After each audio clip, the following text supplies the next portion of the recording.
Hello there, everyone, and welcome to a special episode of Super Cast Brothers. You know, it's that Smash Brothers podcast thing where there's like some people and they talk shit. I don't know, bunch of weirdos. But we got a special one for you today. Not just today, but we got a special series that we're putting together here alongside our normal uploads for the season. Obviously, there's me here, Zantok, otherwise known as Lister. We've got Jonathan, otherwise known as Jonno. And then we have a monster from an old Game Boy game. What are you doing? Hey, that's me. It's you. Who are you? I'm Eebit. Eebit! Yeah, from that old children's anime / Game Boy Color game. Magi Nation. One That's of my the faves. one. I couldn't think of the name. All I could think of was Eebit. I was like, I know that ain't right. Eebit is a dream creature from the forest of Narum. That is him. That is me. They look like bushy squirrels. So does the Eebit that we know and love. That's also true. Mm-hmm. Now, for those video watchers, which I know there are far less of you than there are audio listeners, you'll notice that we don't have our cameras up. We just have a great big old graphic of the flat zone stage from Smash, and that's all that's on the screen. That's weird. That's unusual. We've been doing videos and graphics since season 3, or was it 2? Season 2. It was season 2. Wow. Oh god. So what's the deal here? Well, because what we're doing today, there isn't room for our cameras. There will be some additional graphics, but there is no room for our cameras because of them. We're beginning a project here. In season 4, we kind of teased this a little bit. We had an episode, an on-topic about what if Smash Bros. Had started on the NES. And the very first game which was on that console, how many characters there would be, who they could be, what the combat system could be like, would it be like traditional Smash or not, what could there be stages, who might even be the one working on the game, because it wouldn't have been Sakurai. He would have been a bit too young back then. So we're doing something very similar here. We're kicking off a whole series where we're basically going to do the same thing, imagining what if Smash Bros. Started on the Nintendo Entertainment System. But this time we're going to be putting the huge focus on the characters. Well, the three of us here, me, Jonno, and Eebit, have all created our own roster for what we think could be possible, / there's probably a bit of mix of personal bias in there because, it's hard to get rid of those rosters. And we're going to be spending this episode revealing those characters and then debating between the three of us who the character should actually be between our three rosters. Because we may all have our own picks, but we're going to have to solidify it down to just 8 characters total. And then once this episode is done, there will be a follow-up for the Super Nintendo. We're making a sequel, where the characters that we chose today will be automatically in the next roster, and we will pick 8 more characters we add to that one.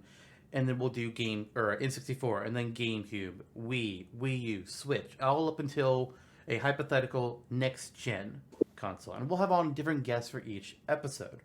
Because if we're doing something like this, we might as well get as many different viewpoints as possible. Broaden our horizons to all the various game series. Because, John and I, we know a good amount of games. But we don't know them all. So, that's a good thing you two know a lot of games, because historically I don't know a lot of games. Yeah, that is our joke, that you don't play games because, well, you don't play games. It's really not even a joke, it's just the truth. It's just the truth. It's just the truth. Hey, but an honor to come join and kick off this series with you guys. I'm really excited to give it my all and talk about games I've never played before. Actually, that's not true. When it comes to the NES, it's one of the first consoles that I played. I picked up I was born, I came to this world, and I had a controller in my hand, and it was the NES box-shaped controller. You was born. I was born. All right, then I have to ask you a question then. Since you're saying NES is a big thing for you, did you play the game that each of your characters come from? Not every game, and not as a kid. Definitely not every game, and not as a kid for sure. So that's okay. I haven't either. I'll have to go through that with you, but maybe as we go. The ones that I have played, though, fond memories for me. So very excited to come through with this. All right. Well, before we officially begin, I figured I should go over what the rules for this, because obviously, if we're making an NES Smash Brothers, we can't add Bayonetta because she doesn't exist yet. That wouldn't make any sense. Where the hell do I have that written down? I have it in one of my many tabs. I have notes. Okay, so for NES Smash, we set forward a couple rules. One, of course, as I already mentioned, there are only 8 characters in this roster. We can only pick 8 for our own, and all these whole rosters are going to be condensed down into one solid 8 at the very end. Additionally, we left open room to have one third-party character. Doesn't necessarily mean we have to have one. It just means that we decided to open the gates in case we wanted to. Now, I do know that all 3 of us did suggest a third-party character, but there is no guarantee that any of them will make the roster. We may decide, screw it, let's keep this Nintendo only. I don't really know that I could say whether if there was an NES Smash, if there would be any third-party characters on the official roster, but we thought it'd add just a little bit of a wild card effect to it, just to have a little bit of fun. This can't be 100% realistic. I mean, it's NES Smash. There's no way this game would even be possible way back then. No fucking way. I wouldn't dream. But then the only other rule we had was that there had to be, as mentioned, like Bayonetta doesn't exist yet, we had to set a deadline on when characters could be added. So we said that only characters that have premiered in a game by December 31st, 1989 could be eligible for this. That means some huge Smash characters like Kirby can't make it in here because they don't exist yet. Kirby was not made before the end of 1989. He came in like what, 1990, 1991, somewhere around there. So Kirby will be eligible for Super Nintendo. We may not pick him. I don't know. That's the next episode. We'll just have to fucking see. But for now, the poor pink puffball, he's just a dream of a madman who will eventually become real. So, with that, unless you two have anything else that you think we need to go ahead and add in, I think we should get this started.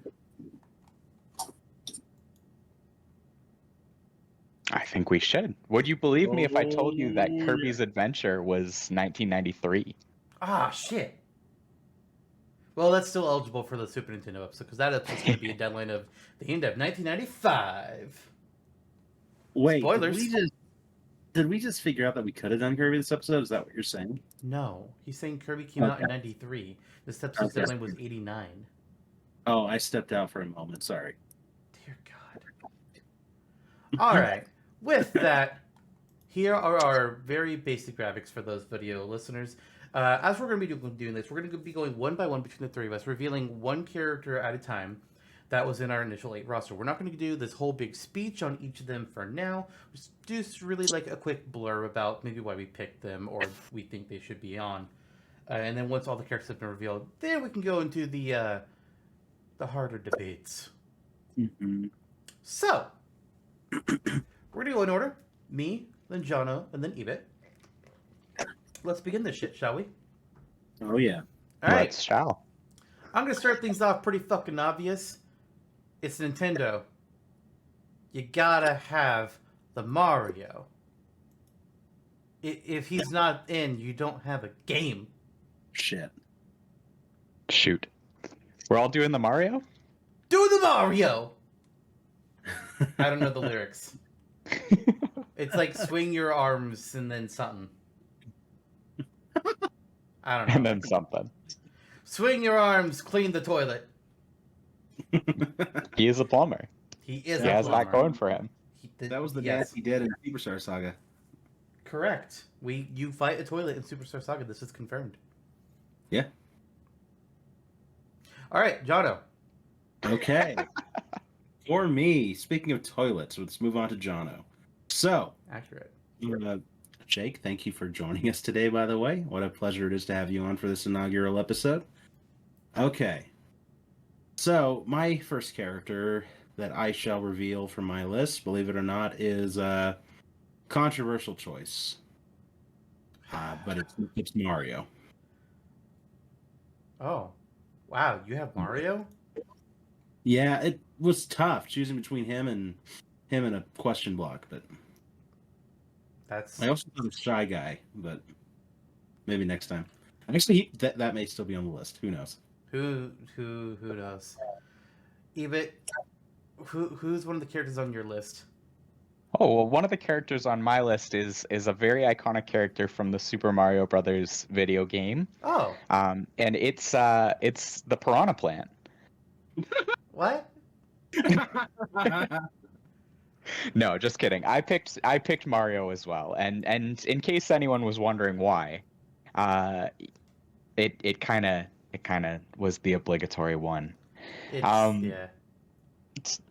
you like you said, Lister, we wouldn't have a lot of things if we didn't have Mr. Nintendo himself, which is it would be pretty shocking to be missing Mario. It would be a pretty big snub. I mean, if we were, we could always send Louis to go find him. It's true. You know, it's funny. We're talking about how necessary is, but depending on how this conversation goes, he might be the one to get the snub. It's technically possible. We could decide not to include Mario. That would be a dark world, but we'll see what happens. Well, speaking of dark worlds, Oh. Hey. another character that is on my list and is, I think, safe to say, an obligatory pick. Not that we have to all do our obligatories right out the gate, but, you know, the transition was there. We have the hero of, well, not time yet, not wind yet, not the wild. He's just the hero for now, and it's Link. Oh yeah, that guy. If there was only going to be two characters in a Smash Bros. Game, it would be Mario and Link. From that 80s TV show. Yes. He has to Captain excuse N? his princess. Oh God. Captain N Spirit Battle. Why is there not a Captain N Spirit Battle? Jonno, get on that. All right, I'll get on Captain N.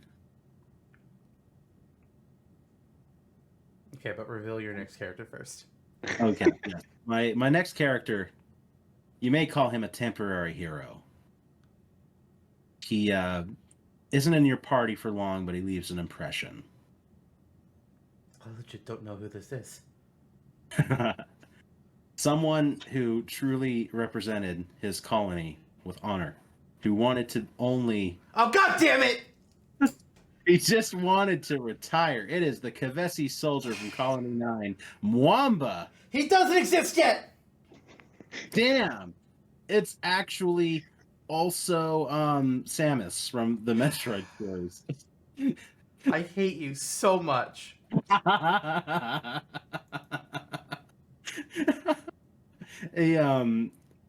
Also, I guess a conscripted soldier in a way from a sci-fi series, so huzzah. Huzzah. And you, Eebit? And me. I also picked the hero of legend, Link. Nice. When I was thinking about it with the first, like, these are the top two titans of Nintendo, and I want to get them out of the way first because there's really no suspense there. We all know that they're going to come through and be in the rosters. Well, they might not be, I suppose, but the hero of legend with like all kinds of beautiful and fun items to play and choose from, the raft, the flute, could all be very interesting in NES Smash Bros. So we'll talk true. more about that. I think we will. Yeah. Maybe. I mean, I don't know. It seems a bit of a stretch. All right, another one for me. So this character, here's the thing about this is we're trying to put ourselves in the mind of NES. Yeah. So we're also trying to like not think too much about like what is the future of Nintendo and video games and whatnot. But that's also extremely hard to do. It's impossible to completely negate that. But this next character on my list had a pretty good presence on the NES before they disappeared for a while. They were also fairly present in the arcades, and they even had a promotional game with a celebrity, Hmm. and that's Little Mac from Punch Out. Yeah. Interesting pick. Interesting pick. Yeah, Smash Proper made them wait until Smash for Wii U, but maybe there's hope for them to be on Smash NES in this other future. Hmm. I like what you said about an iconic crossover, an arcade tie-in. Lots of Little Mac, I think, had a lot of things going for him at the time of the NES, and I do think that he seems like he would be, practically speaking, a shoe-in for how popular he was and kind of remained throughout the years in sort of cult circles over time. Yeah.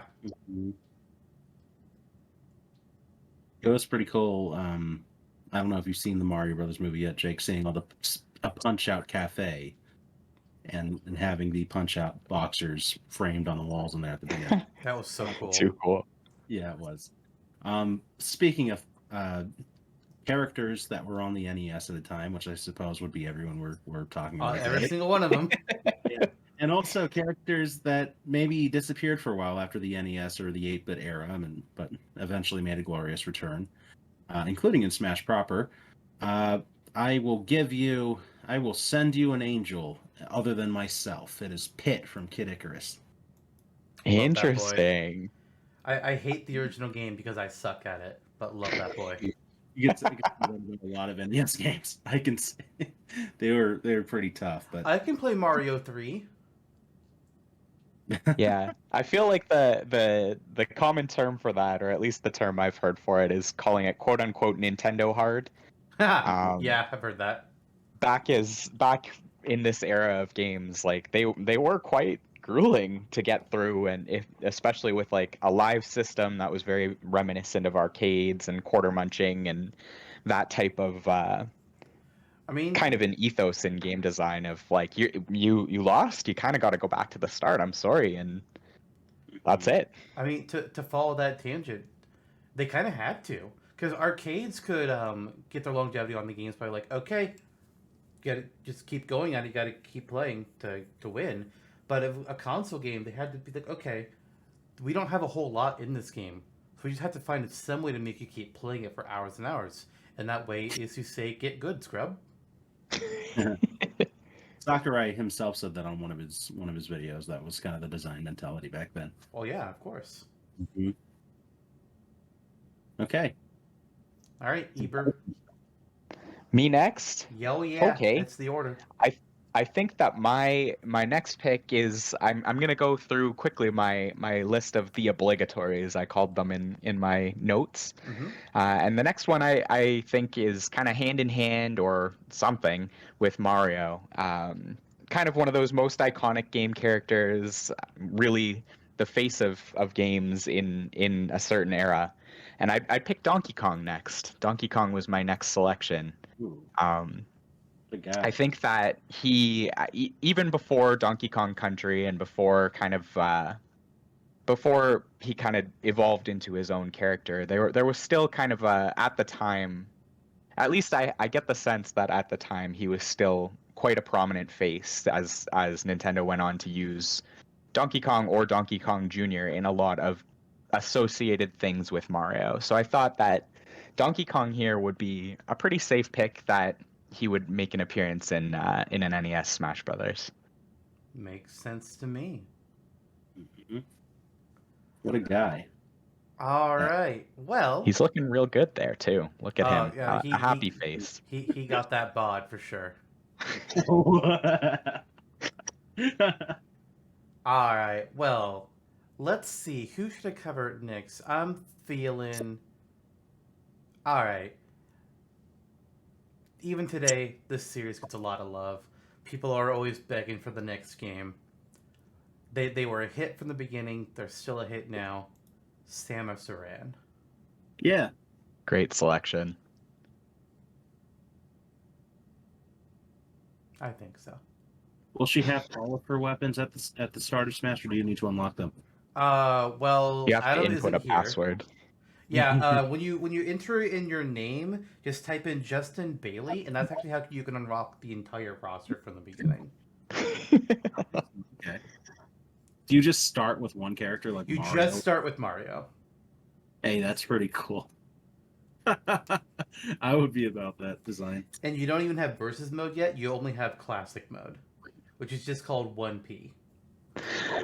It is kind of an interesting thought, because we have like modern sensibilities of having a whole cast unlocked from the start with Smash 64, for example. Like, we had a good 8 characters to choose from right out of the gate, but we're at 8 characters as our total roster size here, Yep. which I think makes it a little interesting to think about what kind of a game mode we would be seeing and what kind of design constraints would be put into it. Would it be like a quarter munching type of game where you have to get good to unlock things and unlock your favorite Mario or your favorite Nintendo stars, Nintendo and Nintendo adjacent stars? I mean, if we want to go on that tangent for just a real brief bit here, I kind of feel like you'd probably have like. I mean, first of all, an NES Smash would not have 8 characters. It'd have probably closer to 4. But 4 is real hard to make a fun discussion out of. So that's why we bumped it up to 8. But if we're talking about like how the game will play, I figure they'd have at least 4 characters playable from the start. Maybe they'll all be unlocked from the beginning. Hard to really say. Street Fighter 2 had unlockable characters, so there's that. Although Street Fighter 2 had like 6 different versions, so that's a weird conversation in itself. But as far as like single player content, I think it'd just be like a standard arcade mode. You go through, you fight every character once. There probably wouldn't even be a boss at that point. It's just fight each character and then unlock somebody after that. Right.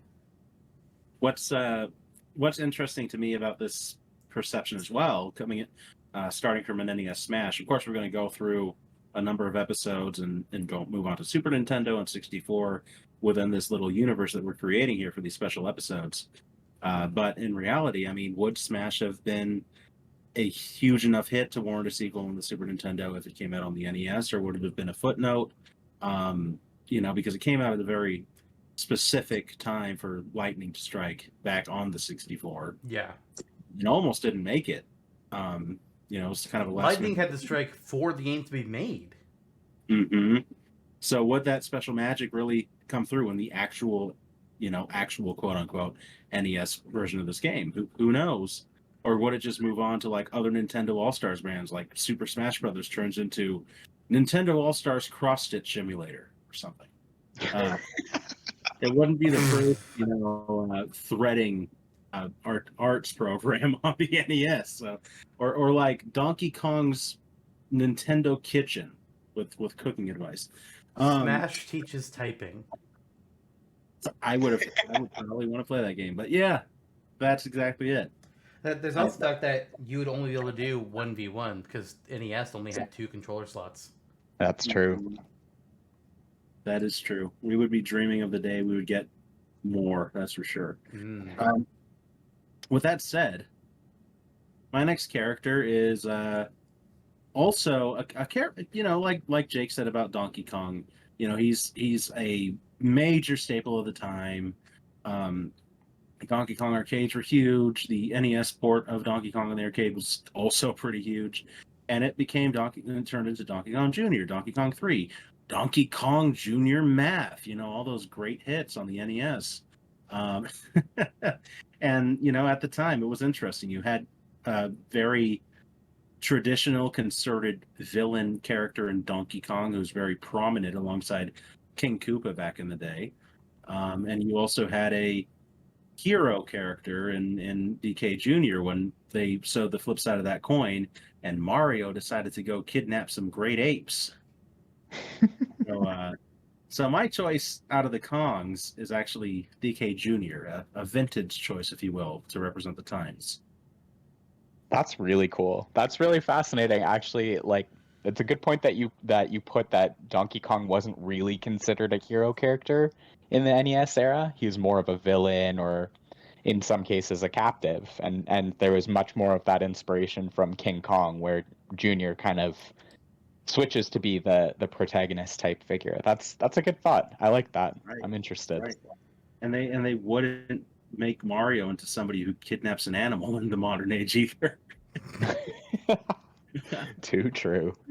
It's but yeah, well, it'll be a fun discussion, I'm sure. I'm just having flashbacks of horribleness. We'll get into it later. Get into that later. Yeah. Yep. All right, Eebit, move us on, please. Rounding off my list of obligatories is indeed the bounty hunter Samus Aran, and I think that for her, again, a very popular choice. I think she rounds out my 4 characters that I consider to be shoo-ins for what would later kind of form the core of Nintendo at this point.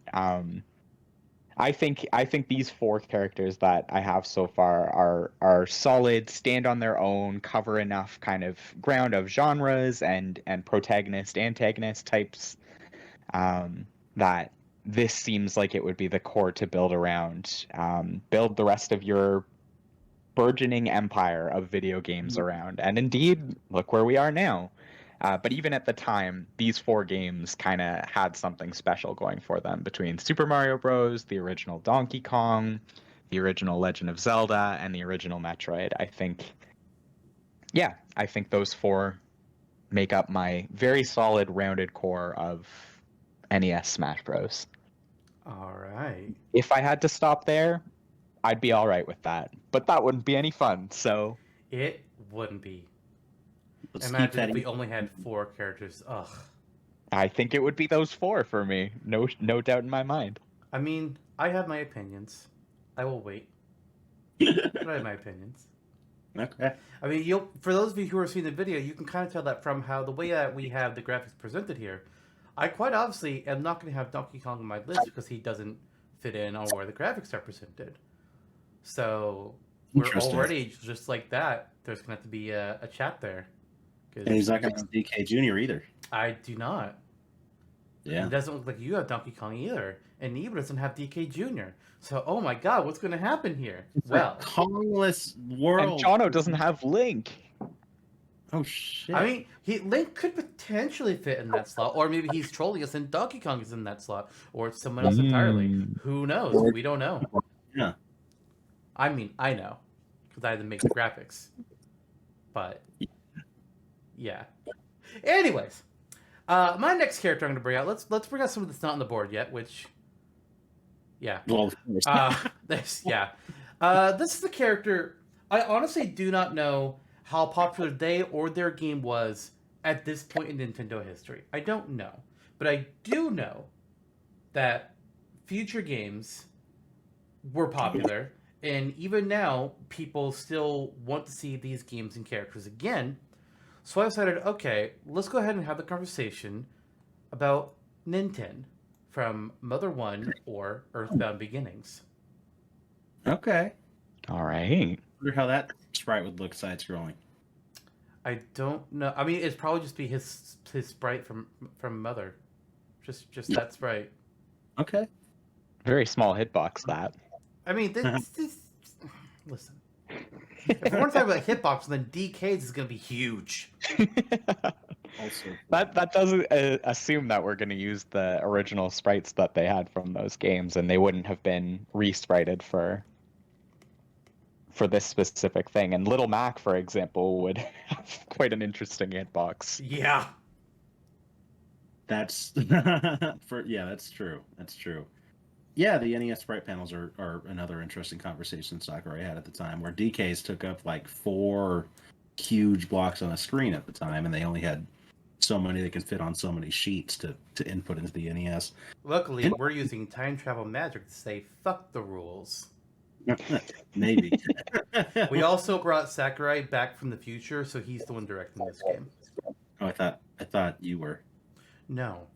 Oh, Gunplay Akoi was, I thought. We had that conversation. That's who we said for, like, if we were imagining, like, how things out, like, on that one NES episode, it would probably be Gunpei Yokoi. But for this hypothetical another timeline, we brought Sakurai back from the future. Yeah, why not? He's making the game. There you go. If anyone could figure out all that magic, it would be him. And his crack team of Iwata and Yokoi. Yes. Yeah, that would be like kind of a greatest hits of programmers to have Iwata and Yokoi kind of as I think I remember, but citation extremely needed on this is like Gunpei Yokoi was quite a wizard programmer and very inspiring on early Nintendo. He made a lot of the toys. Yeah, yeah. So and I guess I think I associate him with more of the Game Boy games, most primarily probably Super Mario Land. Mhm. But I think of him as kind of a, or at least I've heard of him as being quite a renowned programmer, especially around that time. Yeah. Definitely. He and Iwata really owned that scene back then. Totally. Have you read the Iwata, either of the Iwata books that have come out, Jake? Like, or rather, Iwata Asks or Reggie's book? I haven't actually. So I think maybe on a recent episode that I was on, or well, probably not recent at the time of publishing, but I think the last time I was on the show, Kelly and I were talking, or Kelly was sharing some excerpts from Reggie's book because he had just read it. But yeah, I haven't had a chance to yet, and I think I would really like to. Yeah, they're great reads. They're for sure nice little windows back into those times. Okay, that was a fun sidebar, but I forgot who was supposed to go next. Oh, me? You are You. next. Okay, me. Okay, so Jake had mentioned something interesting where Mario, Donkey Kong, and Samus were the like staple four, where if we were cutting it off at four characters, those were the four that he would stump for and argue for and say these were Nintendo's classic characters at the time. Bada bing, bada boom, put them in. The next character I feel rounds out my and like rounds out the characters that I feel are iconic enough to the point where I feel like they should be a shoo-in. That character is Fighter Hayabusa from Pro Wrestling on the Entertainment System. And I'm not joking. He's there. I'm shocked. He's That's in a the graphic. shock. There he is. Yeah, I was pretty surprised for seeing that on his list. Like, Fighter Hayabusa? Alright, we'll chat about it. Yeah, I mean, Zantok and I, as well as people from Smash boards and in the Smash community over the years, have argued like maybe a retro wrestling character like Starman would be entertaining, would be fun. And then Lister and I did a little more research later on and figured out that at the time it was Fighter Hayabusa that was seen as the box character, the main if you will, character of this game, and not Starman. So that's why I included him over Starman. And why am I including him over, say, Little Mac, who, spoiler alert, is not on my list? It's a Japanese-made fighting game, and it was a popular title in Japan at the time, so we'll see where that discussion goes. I don't know if he is going to make it, but I wanted the discussion to be had. That's a fascinating choice. I'm very interested. Enough.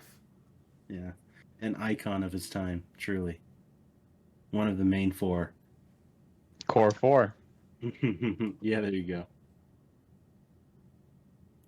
All right. Me next. Oh yeah. I think that so now I'm kind of into what I categorized as the wild cards. I had a core 4 in mind, and then I spent a lot more time than I thought I would have to round out my list to 8. I really thought that it would be fairly easy, but as it turns out, 8 characters is surprisingly limiting, and I felt like it is. there were a lot of characters that I, as a modern fan of Nintendo, think of as being very very influential, but maybe weren't again, coming back from a modern sensibility, maybe they weren't that influential at the time. But my next pick was actually a character that I had heard rumors of over the years that they were possibly a pick for Smash for the GameCube later on as a character for Melee, and that character is Mach Rider from the game Mach Rider. You are Mach Rider, and you are riding down this endless highway, and you're on a really cool motorcycle, and you're kind of outrunning some baddies. Another bounty hunter, another kind of anonymous character that has kind of a cool factor to them.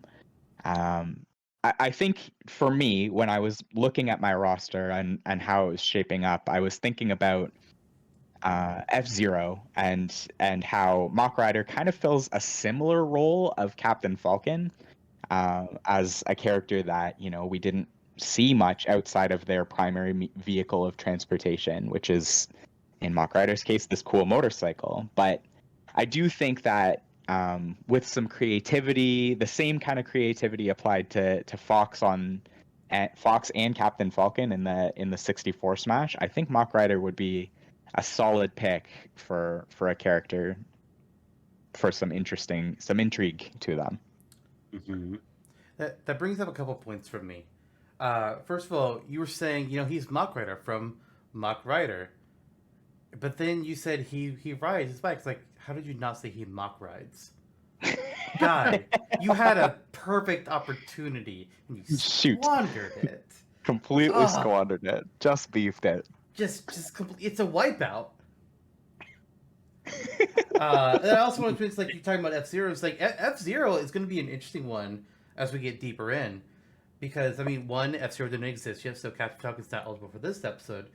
But then, like, there's the common fan theory of Captain Falcon only getting into Smash because they took the Dragon King, the fighting game, base model and moves, and put that onto Captain Falcon. I think from when Sakura was talking about that game on his YouTube channel, I think he kind of soft deconfirmed that. I don't remember for sure. It's been a while since I watched it. But it kind of makes you wonder, if that was the case, is F-Zero ever going to be represented in this new timeline? I don't know. We'll get there. But it's curious. It's an interesting thing you got to think about. And then, Eebit, you were also talking about how you started with your core 4, and then you kind of had to figure it out from there who else you're going to add, and that you had a hard time getting to the 8. I went in the opposite direction. I made a whole big list of a bunch of characters first, and then I cut things down. My initial list was 55 characters. Holy smokes. I picked, I was like, okay, what are some characters that I think have worth, have value of being included in an NES brand of Smash? And there were a lot of good characters that I thought, like, that could feasibly work for it. And almost every character that is going to be talked about today was in my list of 55. A couple of them I did not have on my radar, but you know, that's the funness sometimes. That is. Yeah. That's interesting, because talking about approaches, yeah, like my approach was like, I have a certain amount of slots and I'll build that up from 0 to 8. But once I got past my core 4, like there were some like Nintendo that I'd considered, but then I also thought about, if we were building this game at this time, like Mother, I don't know how popular Mother was in Japan, for example, but I also know it wasn't popular enough to be localized in the States. So that kind of colored my choices a little bit. However, ... We'll see. However, ... It's a great lead-in to who I'm going to talk about next, actually. Cause you see, my next character never did make it out of Japan. I mean, technically, since then he kind of has, but not truly, not completely. And that's why we are going to be talking about. I was going to try to come up with a joke, but I could only land on one of the Final Fantasies that didn't originally make it out of Japan. So yeah, Furion from Final Fantasy II, everybody's favorite Final Fantasy. Wait, what do you mean Final Fantasy II had a character named Cecil? No, you idiot, that's Final Fantasy IV. Get with the program. No, actually we're talking about Takamaru from the mysterious Murasame Castle, otherwise known as Naze... No, wait. Fuck, I forgot how it's called. Naze no Murasame-yo, I believe? Yeah. Okay, thank you. I don't know Japanese. But it's a standalone game, never got localized, but this character... Again, it's where we have a hard time to saying, like, keeping the future out of the discussion, because people talk about this character and they want him to get into Smash, even though he never got outside of Japan with his original game. And he's had cameos and other things, like on the Wii U, there's Nintendo Land, or one of the Samurai Warriors games. His game but it basically got rebuilt into that. You can play as Takamaru through Samurai Warriors. And Sakurai had even said before, it's like that he was considered the character. He just wants them to get a more worldwide knowledge presence first, and that's fair. But from all this, I can kind of assume he had some popularity back in the fucking day, Right. and he's got enough tools that he could easily have a moveset be made for him. So I'm nominating Takamaru. Cool. I would love Takamaru to be in Smash back in this hypothetical era or otherwise. Just the idea of having a archetype samurai in the game is in itself really cool. And Takamaru has a little bit of magic nonsense up his sleeve too. So there's the game is fun. It's like an action-packed version of Zelda, like super high-paced, kind of stressful. You kill aliens in it unexpectedly. Yeah, I like character choice. As for my character, my next choice rather, I'm going to go for one that was already spoken about by one of you. One that I'm interested in seeing how they would translate into Smash, being a more of a traditional RPG character and something up Nintendo's belt that became pretty popular later on as a series for a while. Ninten. Ninten is also on my list. That is interesting. Yeah, it is. It's just a little guy. He's He's a just little a little guy. guy. He's I just a laugh. little guy. I love the simultaneous pronunciation of he's this little guy. That was great, guys. For me, actually, so I was gonna talk about I was gonna make a joke about another sword fighter in Smash. Oh gosh, blah blah blah, and I mean, and kind we of don't have any sword fighters yet. Technically, we haven't picked anyone. Link. We haven't picked anybody for the official roster yet. So technically, we have no Fair sword enough. fighters. That's fair. But despite my joke, I actually did also pick Takamaru. And Takamaru, I thought it's interesting to hear you talking about the actual game, John, because this is a game I have very limited experience with. But I was also playing the same note that Takamaru appears, at least to my untrained eye, as being a fairly influential character, at least in Japan, especially at the time. And there's been clamoring, there's been numerous rumors about Takamaru appearing in Smash over the years, and actually the note about Nintendo Land too is fascinating because it does kind of seem like, as I look at my roster, it does seem to be very similar to kind of the mini games that appeared in Nintendo Land for the Wii U, like. Other than say Mach Rider and maybe some titles that hadn't existed yet, like I think these are fairly representative games. He kind of fills the slot of F-Zero. I think so. I think so. Mach Rider, that is, not Takamaru. Yes, no, Takamaru fills the slot of Animal Crossing. Ah, true, of course. Yeah. All right, back to the top. Let's see. It's got to be this one next. I mean, just the way things are shaping out here. This lad, this boy, this child, this kid. It's Mm-hmm.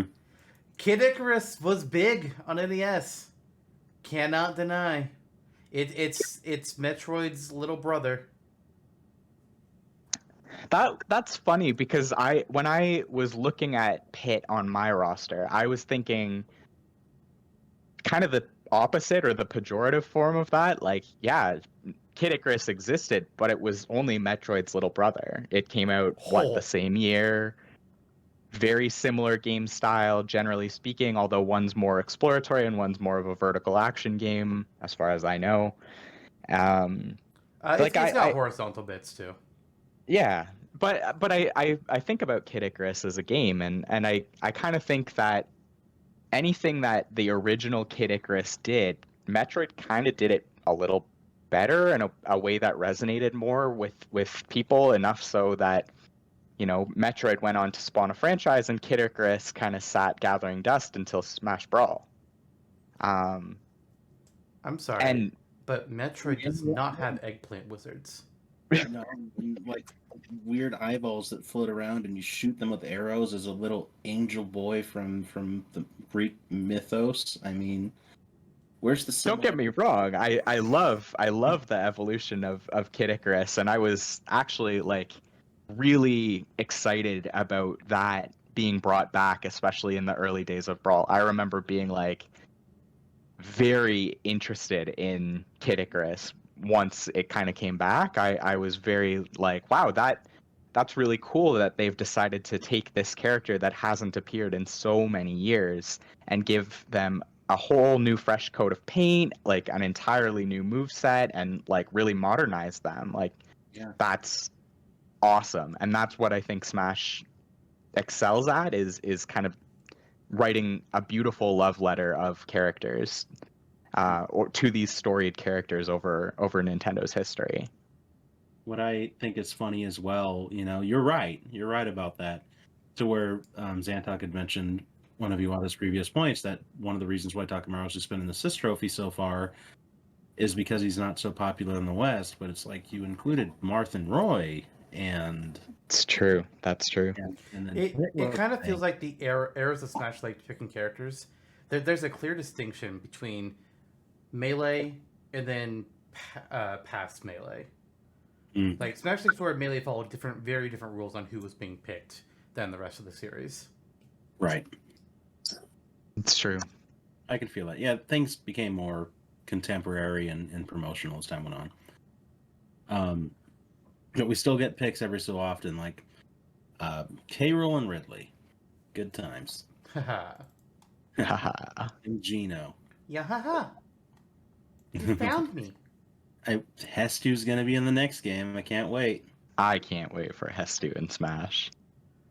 Smash NES, that is. They broke my maracas.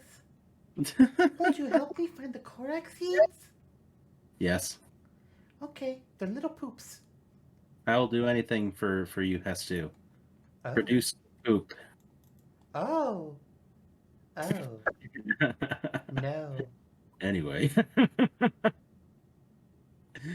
right. So, Jonno. All right, second to last pick. Who's it gonna be? This is so interesting. It's me. I was gonna save this for last, kind of like as a troll joke at this point, but I kind of feel uncomfortable about it.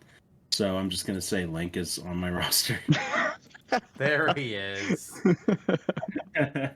Feel kind of uncomfortable not having one of the titans of Nintendo Yeah. make an appearance. The gorilla from that monster. What was the game? Rampage? George? Yeah, that guy. Okay. Blubber. Alright, well, Eebit, why don't you reveal your second to last character here? I'll do an echo also. Well, we have an echo of fighters?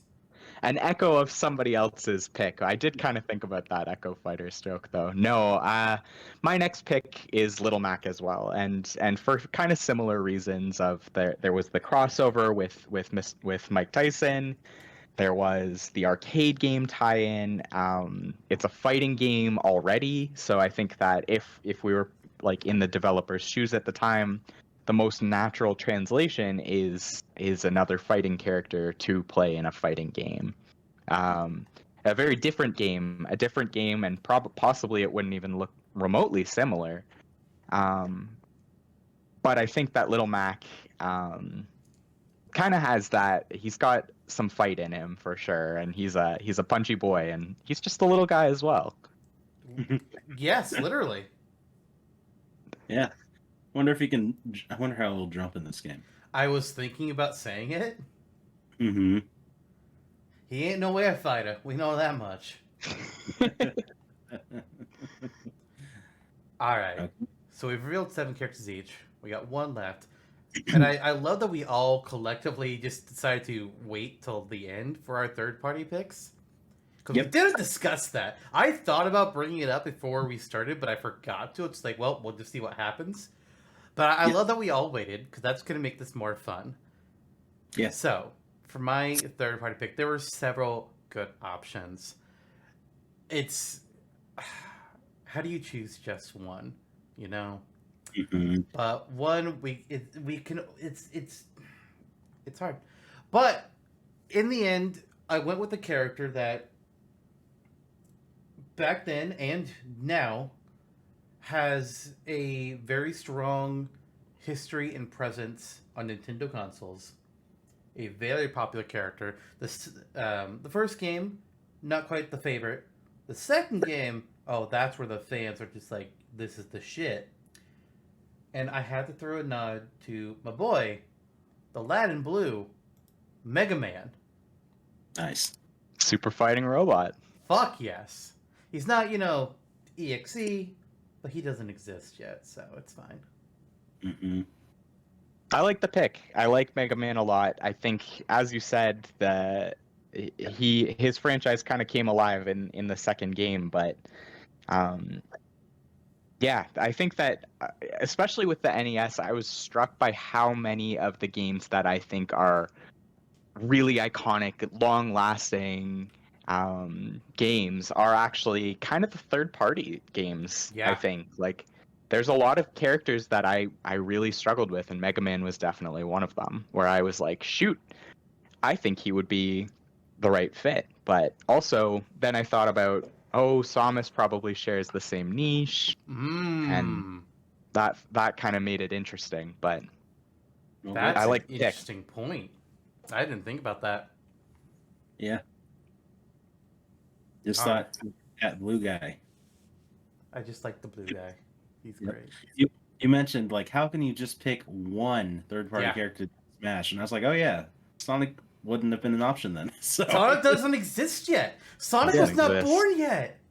Yep. It's wild when we were. I'm sure this happened for all three of us. We look at what characters are even eligible at this point. It's like, oh my god, so many iconic characters just didn't exist yet. Like within a year or two, suddenly they're here. But it's like, oh my god, they weren't even dreams yet. Mm-hmm. Funnily enough, Wild. Big Boss existed, or Snake actually, Solid Snake existed at the time. Yeah, it's true. Snake existed, but Sonic didn't. Mm-hmm. Is that your third party pick, by the way? 'Cause I know you're a Metal Gear guy. It would have been cool. It was something in heavy consideration, but ultimately I went with kind of a more NES flavored pick, but not one. It's not like a niche arcade character or something. It's Erdrick from Dragon Quest III. Oh. Yeah. Monstrously popular Dragon Quest was at the time and still is, especially in the East. Dragon Quest III is the Mega Man 2 of the series. Erdrick being kind of the Marth of Dragon Quest Heroes, I guess, the face of those archetypes, those hero type characters in Dragon Quest. So I went with him, and we'll see where that discussion leads us. Interestingly, sidebar here, I watched recently a video that's not really about Dragon Quest. It was about the history of the original Final Fantasy game and pretty much everything that went into behind the scenes of how that game got made. And it mentioned in there, because Dragon Quest obviously came first, that apparently the first Dragon Quest game initially wasn't super popular in Japan. It was after they were running ads in magazines to really pump up the series that people started buying the game. And when they released the second game, it just took it by storm. They didn't mention the third game because this was more about Final Fantasy, and by that point, Final Fantasy 1 was coming up for DQ3.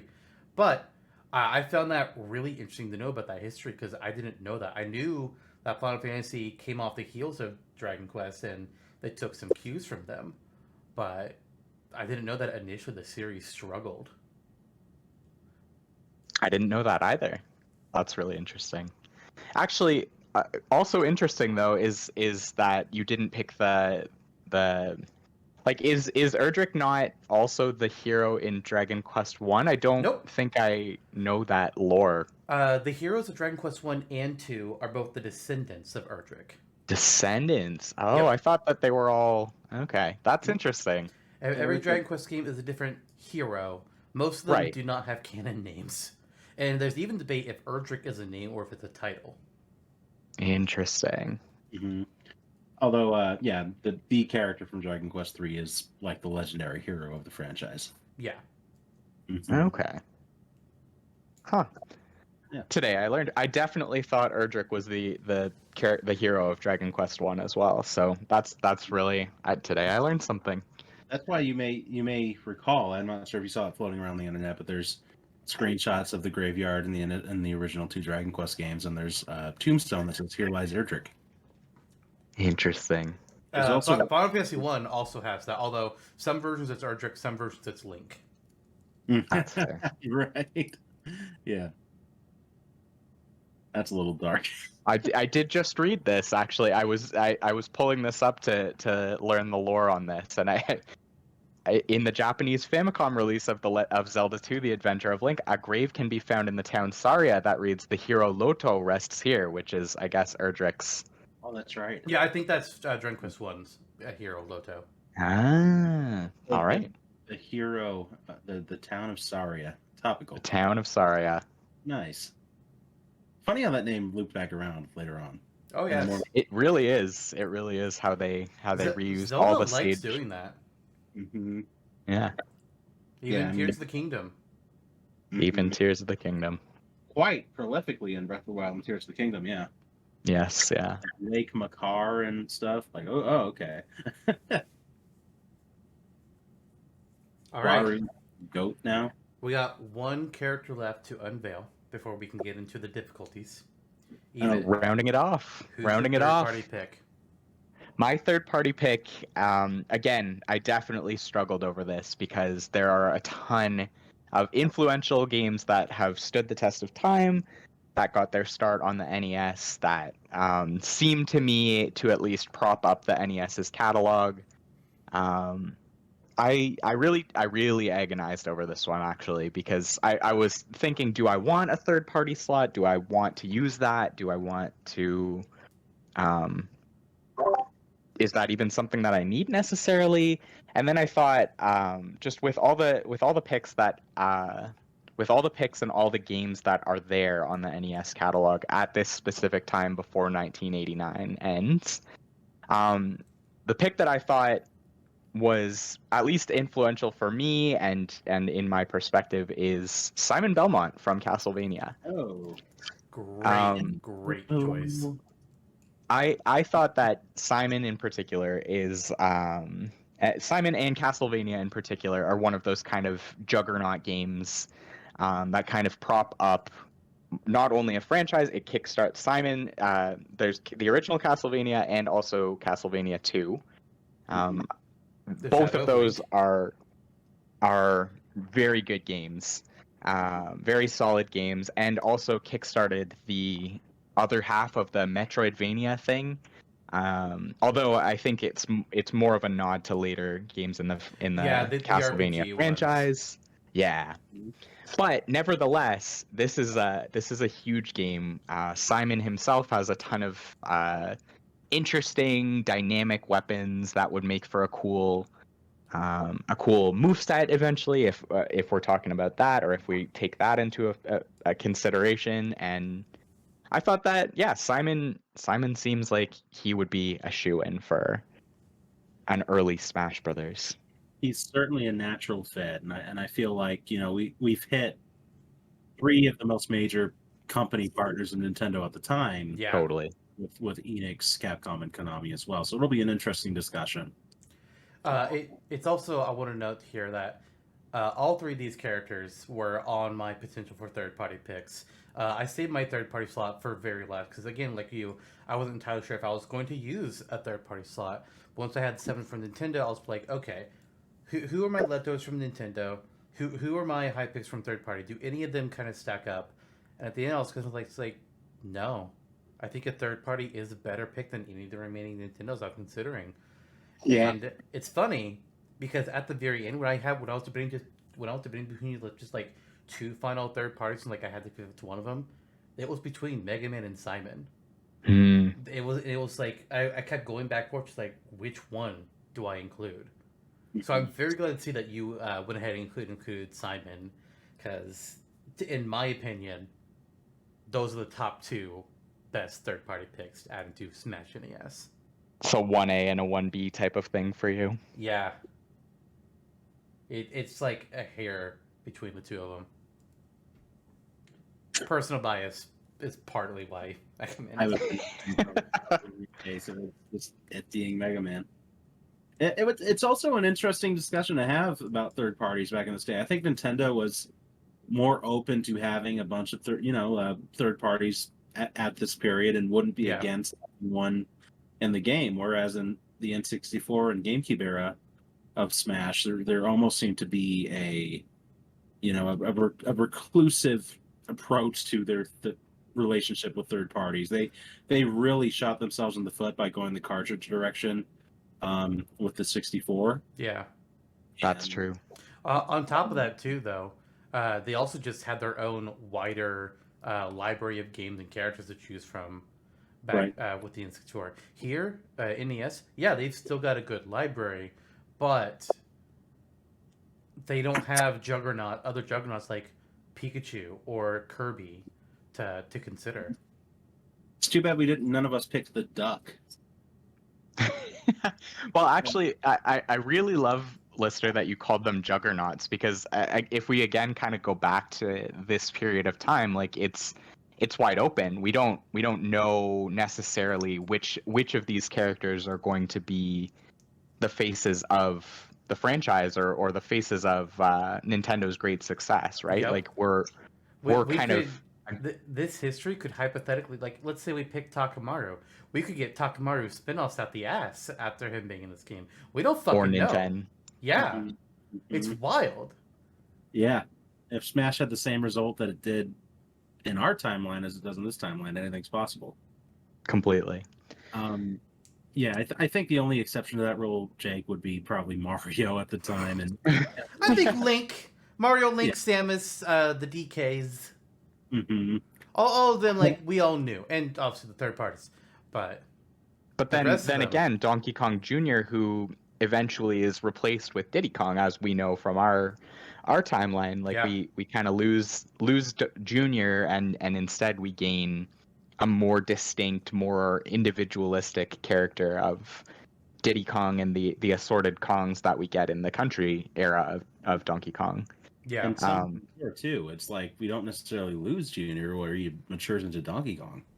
That's true. I will give you that touche nod. No, Junior isn't modern Donkey Kong. Junior is the step between Cranky and DK. Lore, we got outlawed. Nothing, no two ways about it. Although modern Miyamoto would probably say that's not true, because he likes to change things sometimes. And he's gone back and forth on, like, are the Koopalings brothers kids? Sometimes they are, sometimes they're not. It's like, okay. The other thing that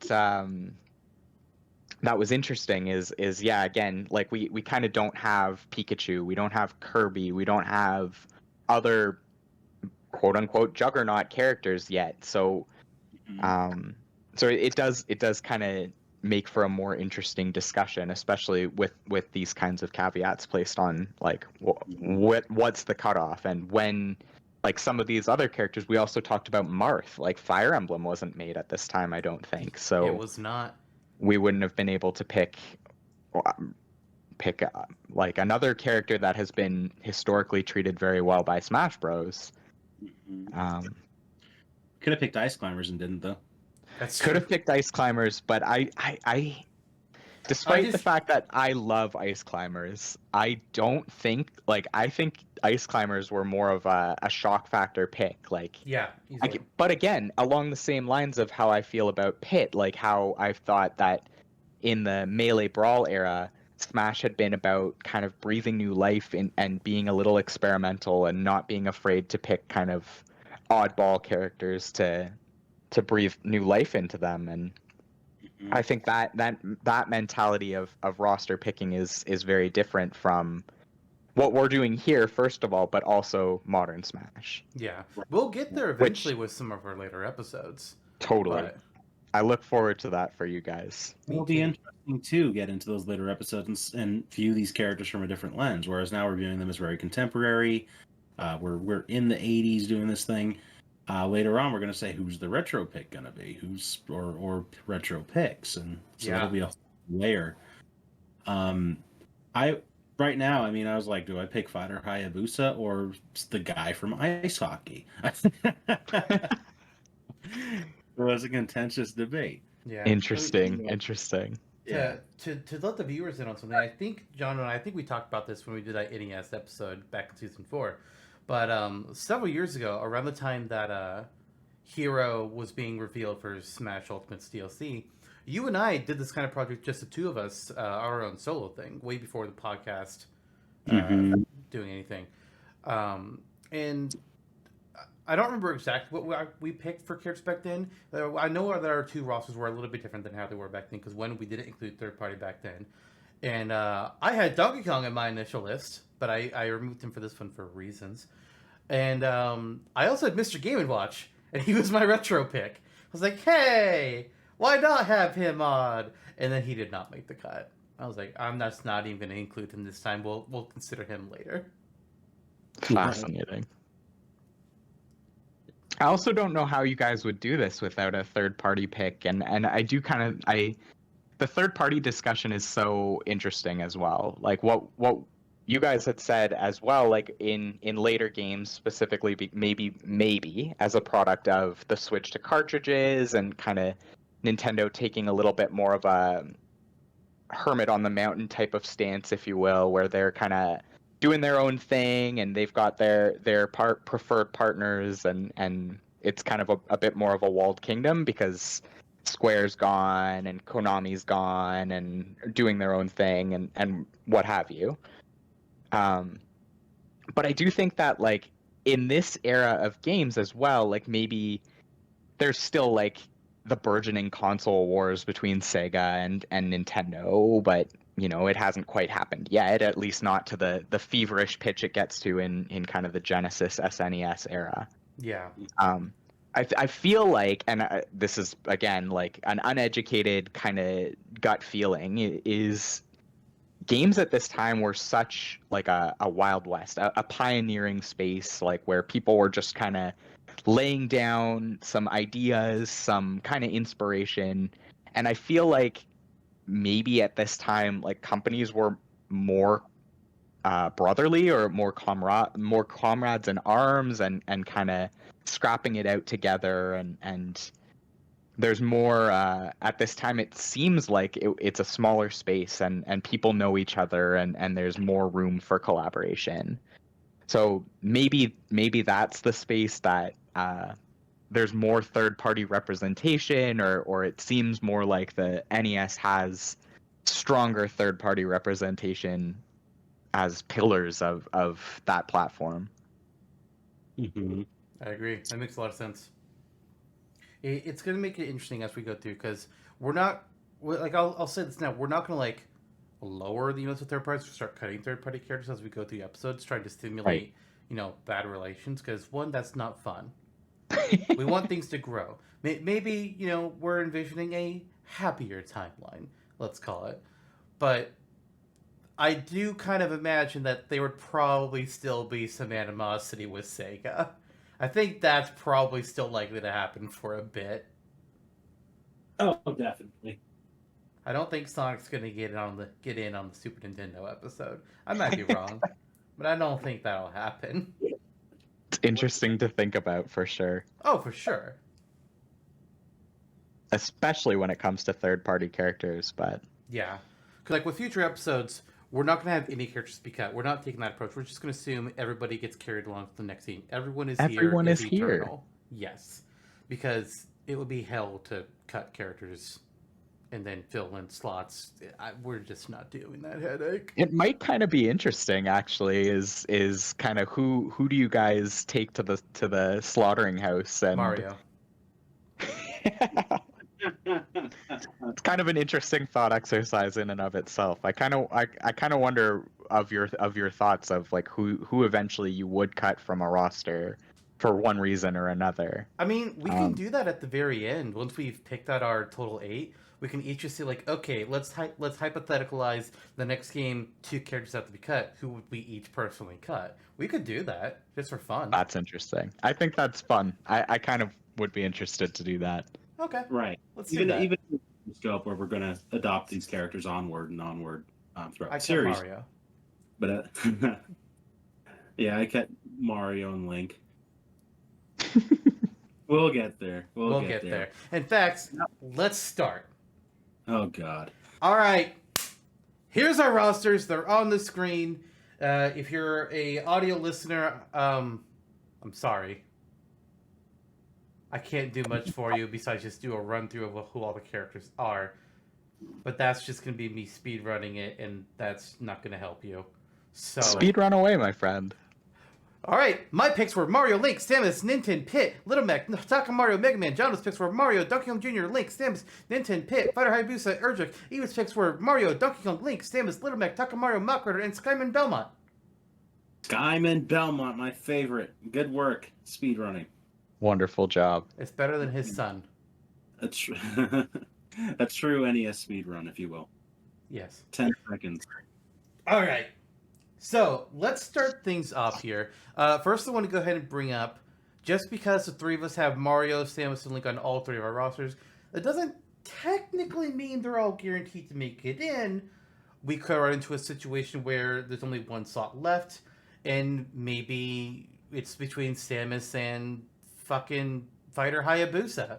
And Jonno just hardcore really wants Fighter Hayabusa and more than Samus, and we have to have a bit of a debate over that. I ain't saying either way, but I'm just going to say that for this and for future episodes as well, just because characters on all 3 rosters, that doesn't necessarily mean they're going to make the cut. They probably will. That don't necessarily mean shit. That said, Mario, he's in, right, guys? Okay, I think he has to be. All right, let's hear you out. What do you got to say? I do not think that Mario does not have to be in this game. Oh no, double negatives. Could you please? It's Mario's in. Okay, thank you. Can't even joke about it. I mean, by and far, the main character of Nintendo history. Or he must. What his moveset would be interesting. I mean, I would imagine that you wouldn't have as many specials as we do today. Fireball, fireball, fireball. Probably the harsh reality, yes. All right, so I'm just going to slap this green check mark down on one of our Marios to keep it simple, and then I'm going to hide. Actually, I'm going to put red X's over the other Marios. That way, we don't see like 3 green checks and think we have 3 characters, because that'll be annoying. What is kind of funny to think about Mario, though, is that at this point in time, I think he only has 2 games, right? He's got Mario Classic, Super Mario Bros. Classic. Well, okay, he has Donkey Kong. He has Mario Bros. Classic. And then he has Mario Bros. 2, but not Mario Bros. 3 yet. Mm-hmm. I don't know if Mario Bros. 3 was out yet or not. It wasn't. It was 90s. Do what? It was a 90s game. Okay. So yeah, just from like pulling from those games, I mean, obviously he has a fireball attack. And then, God, is that the only power-up he would have had? No, he would have had the Super Mushroom. It did. You can't really do an attack with Super Mushroom, though. The star would have existed. You could do some stuff with that. If there were Final Smashes, that would be Final Smash. I think so. It would be just run forwards with the star. The star exists. I think like the concept of breaking bricks would probably make some sort of an appearance. Yeah. And he could still have Super Jump Punch for an up special.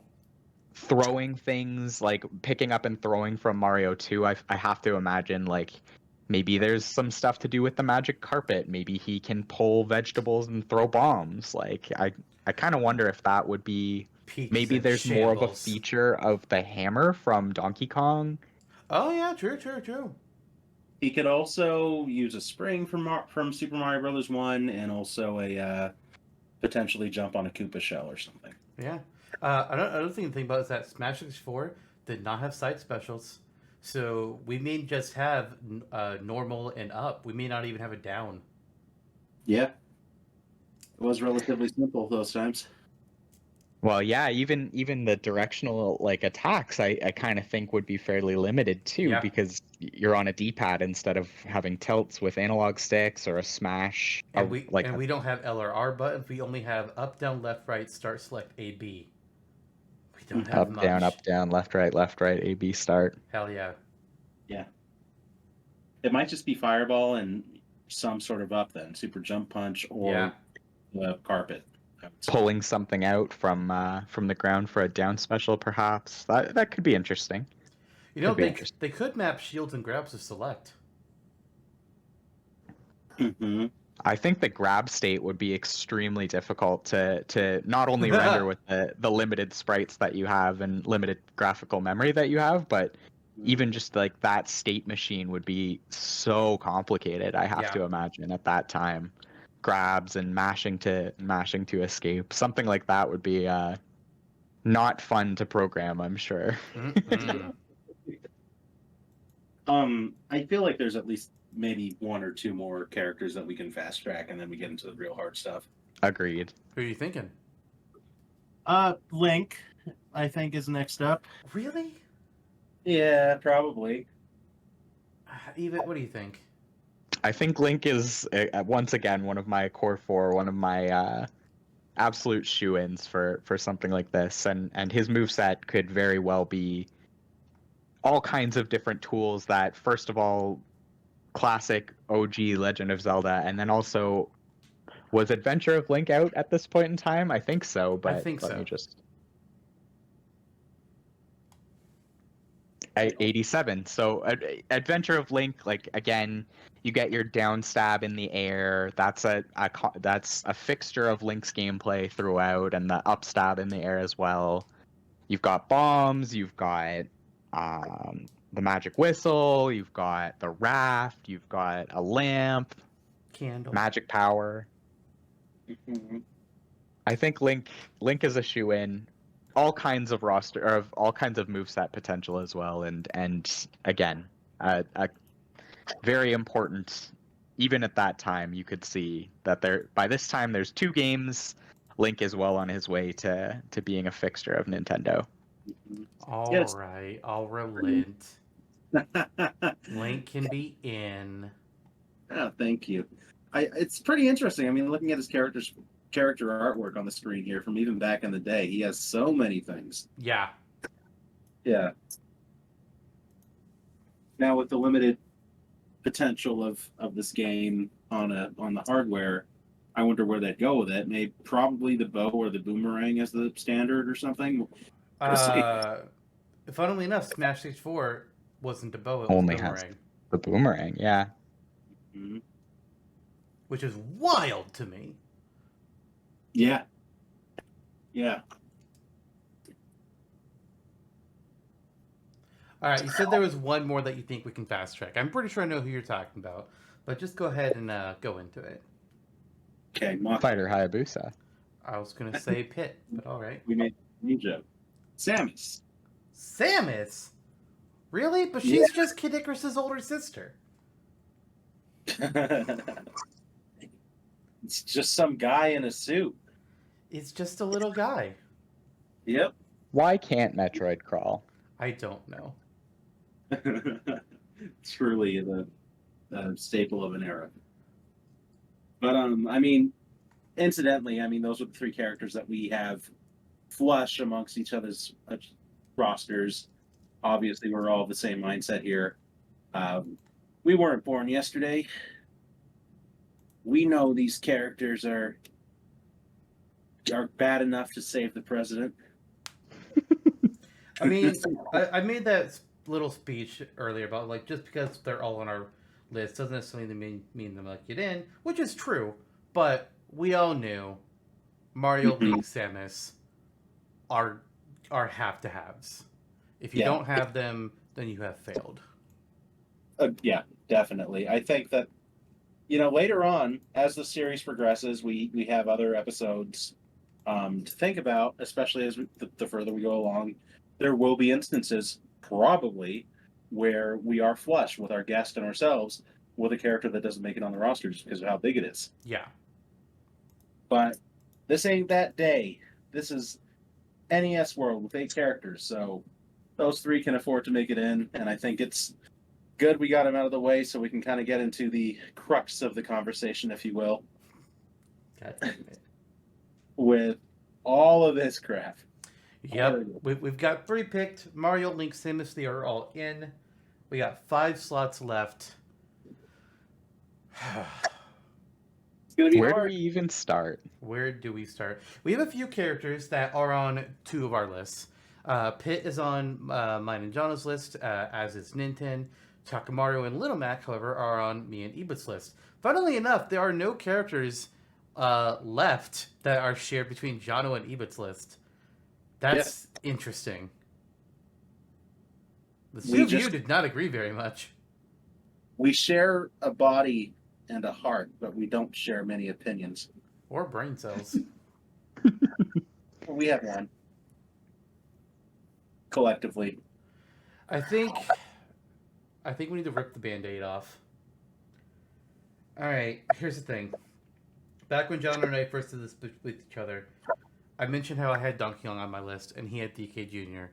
And this was the biggest debate that we had across any of this little project that we did between ourselves. We're like, which character would get in, Donkey Kong or Donkey Kong Jr.? It took a while to finally just say, we're moving on. We're tired of this conversation. That is a large part of why I did not include Donkey Kong on my list, because I just, it's like, nah, I'll avoid that headache.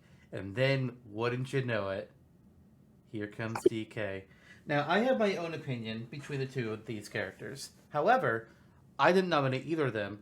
So I'm going to take a seat back, and I'm going to let you two go at it. DK versus DK Jr., go.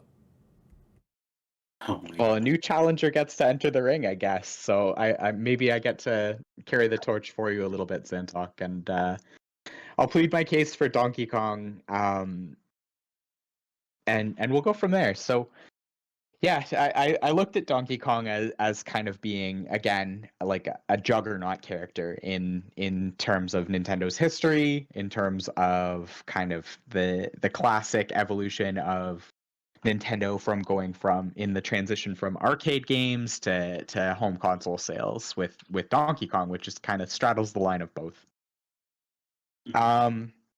Donkey Kong to me as a character is kind of one of those iconic mascot characters, one of the first that comes to mind in video games, for especially for this generation of and as people are just becoming familiar with home console sales and such.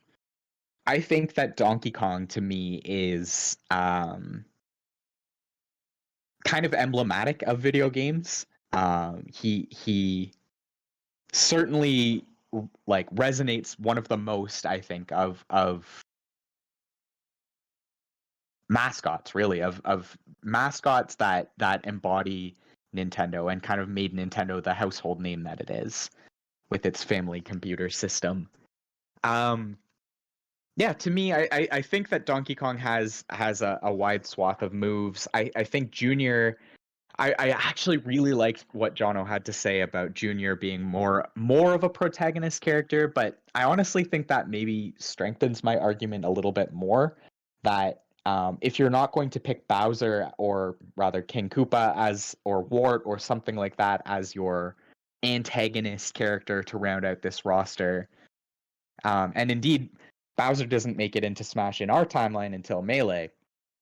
But I think Donkey Kong kind of fills that niche of kind of the rival, the antagonist, or the friendly antagonist, if you will, as a character that maybe gets to have his time in the ring with Mario.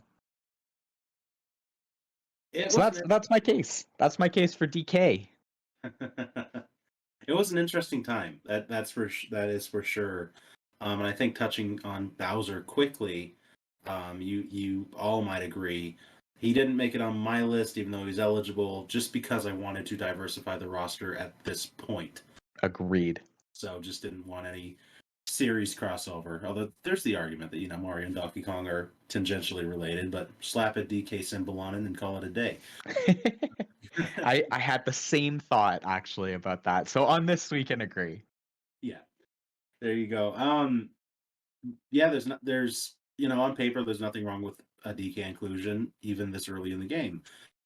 He is a strong comic antagonist, of representative of his era to the nth degree. You see he's kind of our there's distinct eras of Donkey Kong, right? The Donkey Kong that we grew up with was this aloof guy. The crocodile dude stole his bananas, and he goes after him. And there's a cartoon that's horrible, and he sings R&B songs on it, and you call it a day. And later on, he had that series resurrected on the Wii and Wii U and Switch, and it was great. But the Donkey Kong we're talking about here is like the Donkey Kong of our parents' generation. This is old school Donkey Kong, Gen X, boomer age people are out there. He was such an icon of this era. They're going to a cage saying it's on like Donkey Kong because they were all playing Donkey Kong. There was a fistful of quarters. You had Steve Wiebe and Billy Mitchell duking it out. It was an event. It was really something. So there is not much of an argument against Donkey Kong that really stands, I feel, unless you go on to say something that I feel holds no water in this conversation of hypotheticals. But in a traditional NES environment, someone might say, DK's too big. DK's too big. DK's too big for the sprite sheet. I think that would be a real argument back in the day. More so than Ridley ever was. But eschewing that, nothing against DK. Obviously, I love DK. DK and both of them too. Both DK and DK Jr. were rather pronounced characters. Once DK Jr. was involved in the fold, they both were in commercials, on products, on food, candy, snacks, whatever, everywhere. They were both very ubiquitous of the times. And at the height of their popularity, probably about as popular as each other. The reason why I'm going DK Jr. on this, again, it's easier for me to visualize where this character would go. I will say, from a personal standpoint, only, not saying it's an argument even, DK Jr. was my choice because he already has a pronounced he's in a platformer already as the protagonist. The sprite set is there. It's a little more easy to visualize. Also, being a player character at the time, he appeared in he was the character that Nintendo eventually wanted to drive into their spin-offs. In some cases, prior to Donkey Kong, like in Super Mario Kart, for instance, as well as Mario Tennis, although DK was there too. He was kind of the spin-off guy for a while. If you wanted to put a Kong in a game, it was DK Jr. And I think it was because, they wanted to relate to their audience, say, this good guy, no one hates him, unlike that antagonistic Kong. As far as the moveset goes, you can incorporate the various animals that DK Jr. Is up against kind of as an obstacle course. He can toss a critter, for instance, and have it roll across the floor. Whereas DK, of course, would have his iconic barrel, I think would be his standard, almost definitely. And you can have him run up vines. You can have him do math. You sure can have him do math. It's a character that I'm interested in having. I don't think there's a wrong decision. Which is why this conversation was a stalemate between two people, because it came down to back in the day between Lister and I, because it came down to two individual visions, neither of which were necessarily wrong. Ultimately, I think I relented and was just like, let's just put Donkey Kong in. We've been talking about this for 10 days. 10 days. Wow. And I'm just ready to give it up. I mean, it was quite the conversation. And I already know. I mean, That's a showdown. yeah. I don't think it's a showdown here though. I feel the 2 against 1 coming on, so Well, we don't necessarily know that. Like Zantok could surprise us here and just say, screw both of you. Neither of you have made a compelling enough case. I mean, we could just settle this by saying neither of them are in. That's a valid option. Or they're That is a valid option, but I honestly feel like it would be a shame not to include someone who's so iconic, who really ushered in, it is our parents' Donkey Kong and not our generation's Donkey Kong, and that is something to be maybe remembered or thought about, carrying this character forward should we choose to include him. It Because also... No, go on. because his entire design, his entire characterization changes over time, and but I do like I did like the nod to both Mario Tennis and also to Super Mario Kart. Mario Tennis N64, the announcer of the Mario voice, Charles Martinet, saying Donkey Kong Jr. I need you to maybe edit in the voice clip at this point in the recording. He's it's stuck with me, so you can't it can't be understated that Donkey Kong Jr. was definitely the person that Nintendo was trying to, or the Kong that Nintendo was trying to make happen from time to time. I would love for him to come back as a tour character in Mario Kart 8 DLC. Ooh. Yeah, here's the problem with that though. In Tour, he's 8-bit DK Jr. If they add 8-bit DK Jr. to Mario Kart 8, that's gonna be very disappointing. I feel like just give us a 3D model for him. Like, come the fuck on. Like, Jesus Christ. Yeah, I would need it to be the 3D version, not the 16-bit version. That would be strange. And a mobile game, it's one thing. Either that or give me Bus Driver Waluigi. You'll get something. You'll get Pink Gold Baby Peach and like it. All right. Dr. Goomba Tower. I fucking wish. I wish. I'm also kind of surprised they haven't done any of those weird doctors in Tour. So that's just surprising. They just killed that Doctor game instead. Yep. Tragic. Sorry, Dr. Dolphin. One day you'll be on Smash Tobia Wiki. All right. You both said your piece on the Kongs. Now it's my turn.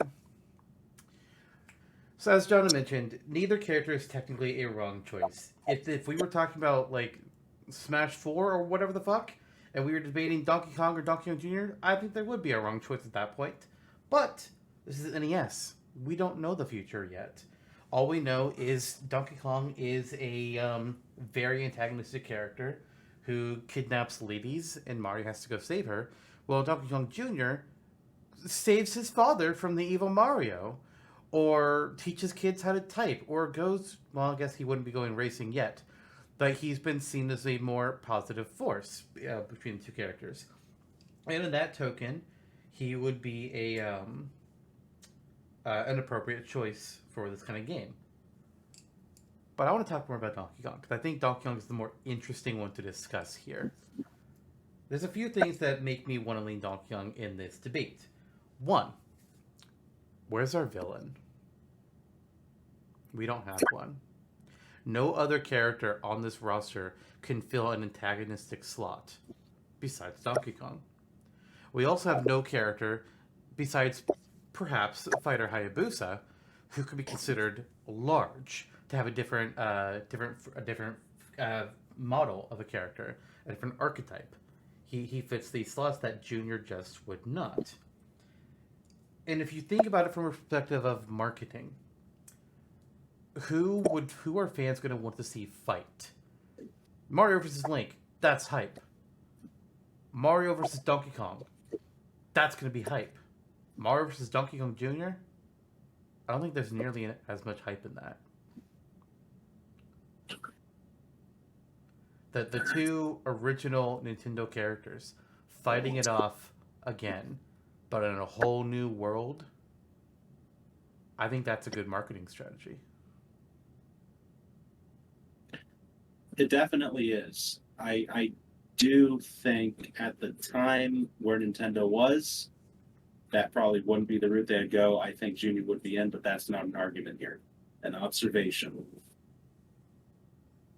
It's also just hard to talk about Junior in general because he doesn't have the history comparison between them is just not there, which is not necessarily fair to DK Junior because future knowledge, but we can't fully write that out. Right. It's we have less material to really pull from and theorize.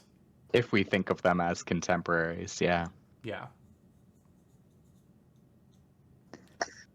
I do feel like there's only room for one of them, though. I don't think we can argue both. We'll see where this conversation leads. It sounds like you're saying let's discuss other characters and circle back. No, We'll be back in 10 more days. See you all then. Bye, everyone. I think we've had the discussion. I don't think talking about Fighter Hayabusa and Takemaru is going to change our opinion on Donkey Kong and Donkey Kong Jr. I don't either. Unless that opinion is we don't include either Donkey Kong or Donkey Kong Jr. Yeah, let's do that. That'd be funny. Okay. Yeah, we're done. We're done with this discussion. Yep. Bye, guys. No, the Kongs aren't in. Yeah, Stanley's in. Sorry. Oh, Fuck Stanley. yes. Oh, wow. I want to make a moveset for him someday. Yeah. All right. Who's it going to be? Donkey Kong. To me, it's Donkey Kong. Once again, I stand alone, and you're both wrong, but I respect it. No, you don't. I loosely respect it, and in the general sense, and in the general sense of wanting this conversation to move forward. That's fair. Yeah. All right. Who we're going to talk about next? Is there any character that people have a particular strong feeling towards that we need to discuss this choice? Because right now we have 4 characters. There are only 4 left, and we have options. Donkey Kong Jr. is gone. That's what you think. That's what I know. Maybe in your video game. I would really like to talk about Nintendo. Okay. I thought about this pick kind of in the context of, well, first of all, with historical knowledge, we know NES comes along and Earthbound is localized and is kind of a hit or miss cult classic where people, like the people who loved it and its marketing scheme, like really got into it. But at this point in time, Earthbound doesn't exist yet, and Mother was never localized to the States, and I have no concept of how well it did in Japan. I also think that it's really interesting to where Ness was kind of that, again, like a love letter character to a franchise that maybe didn't like shone with a certain audience but didn't shine universally. And kind of even in later Smash titles, we know with this kind of historical knowledge that I believe Ness was up to be cut in Brawl at one point. And Melee. So yeah. But then Mother 3 got delayed, so he got to stay in Melee. Interesting. So I just, with all of that in mind, I kind of think about Nintendo, and I almost had Nintendo in my roster in full transparency, but I want you guys to kind of make the case for Nintendo. So I'll speak first, and then Jonno can chime in afterwards. But to be perfectly honest, Ninten is the lowest priority character on my roster. If he doesn't make it, I'm okay with it because, like you said, none of us are necessarily aware of how popular, how much of a hit the original Mother One game was. It had to have been to some degree, or we wouldn't have gone Earthbound. But it's hard to say. We just don't have that knowledge of the history of gaming in Japan. Well, one thing I will say in his defense is I don't necessarily think the fact that he didn't get localized is a detractor in this case. Because, I mean, this is the NES. I don't think a lot of games did not get localized. Nowadays, it's a much bigger deal if a game doesn't get localized because, like, whoa, what happened? But back then, it was not uncommon for a game not to get localized. Like, it happened to Takamaru. He didn't get localized, and if we ditched Nintendo for that reason, then we had to logically ditch Takamaru as well. But so that argument, I don't think is necessarily something to be concerned with. But RPG character might be difficult to work in this original Smash. I think there's that to consider because everybody else is actiony to some extent. Erdrick is also kind of has some RPG weakness there. Where additionally, actually, both of their games, you don't really see the attacks that we would in other more modern RPGs. They just like there's an effect on a screen, and that's really all you got. You don't really see how they move around with it. So that's an interesting point with them. But Nintendo, yeah, just we know Earthbound got big with Earthbound, the game in NES, but I cannot strongly vouch for Nintendo.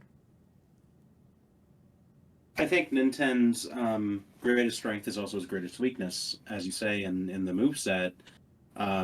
Even up to Mother 3, there's an element of imperceptibility where you really have to picture these PSI moves on your own with the way that the battle screen is set up in the Mother franchise. And I think Erdrick has an easier time, even though they come from the same era of RPGs where that was more or less the standard. Because he's more of a fantasy line character, you slap a sword on him, and that's the majority of his standard moveset. As for Nintendo, you would have to get weird. Yeah. So it's the hardest to realize for me out of these characters as well, which is why I mentioned earlier, like, oh, what would his sprite look like? They're like, oh, they just rip it from Mother. I was like, oh, that's kind of odd. But at the same time, I mean, there's a certain charm for it. I think that it's one of those characters that came around too, not only out of respect for the cult following that the series had around the N64 era, but also acknowledging Itoi's work with Nintendo, long-spanning major developer. Sakurai was wont to do with several of his developer friends, like, oh, we'll toss an S in for Itoi and Snake in for Kojima, that sort of thing. That doesn't necessarily exist here, although Sakurai apparently has time traveled to our dimension, so maybe so. So something else to consider here is I just looked up the original release date, July 27th, 1989. Now that's legal by our rules, but that doesn't give a lot of time for developers of a game like this to be like, hey, this game, this character are popular, let's include them. On that same side of the coin, for Japan at least, the developers could say, oh, hey, this is the hot new game that we've made and published as a first party title. Let's toss him in to develop it as they to promote it. True enough. Yep, as they did with Roy, whose game actually wasn't even out yet. And Corin. And Byleth and half the. At least Byleth's game was out. Yeah. Corin was only out in Japan. Mm-hmm. True that, but I think the argument here is twofold now. It's kind of a promotional character, and it's the weirdest one on the roster. You want some guy to use weird pseudoscience magic powers in an NES game? Okay, there you go. But it is an odd pick. There's honestly not a lot of ground to argue the merits from some technical perspective. Like, oh, they sold all these units. It's not there. Plus, Much like NES, Nintendo does not have a PSI that damages. He's a support boy. Mm-hmm. Whoever the girl. Oh yeah, Anna. Anna taught Nintendo these moves. Teddy taught Nintendo how to beat the shit out of his opponents. I mean, Part of the fun of Ness and Lucas as characters as well is the kind of fun, flashy, crazy effects that you get from their PSI attacks. yeah. And frankly, on the NES, like that kind of graphical effect wasn't super widespread yet. Like it really starts to come into its own when you have a more powerful graphics processing unit or some sort of, well, at least some sort of ability to do graphics with wider graphical memory with the Super Nintendo and other. So I kind of think that Nintendo to me doesn't have a ton of appeal when it comes to a move set. Like he's got his bat, sure, but what else does he kind of have going for him at this point in time? The flashy effects aren't quite there yet, and What? yeah, he could throw a lamp. Sure. I hear you. I hear the argument. Yeah, it is interesting. You had that with certain top shelf developers. Blaster Master, I think, was a good example of firm particle effects and what they can do on an NES. sure. Kirby's Adventure as well, but those were later titles. Totally. So I don't know. Do you feel like we should make a decision now, or maybe revisit this character after we talk about a few more?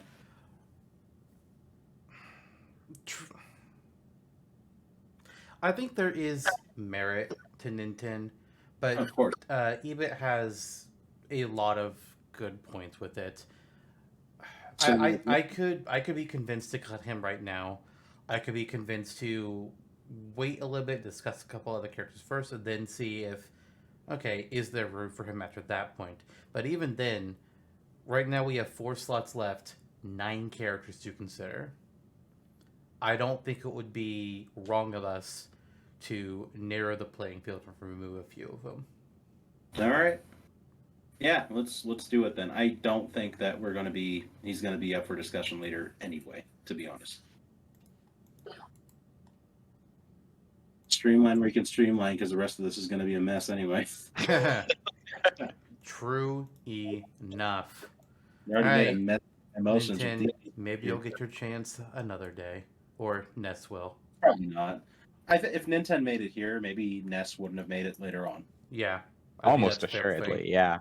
I think if like they're virtually the same characters. So if we think about them as being like I'm sure they have vaguely, slightly distinct personality traits or whatever, but I think that their design is so similar, and even kind of the archetypes that are present in Mother 1 versus Earthbound.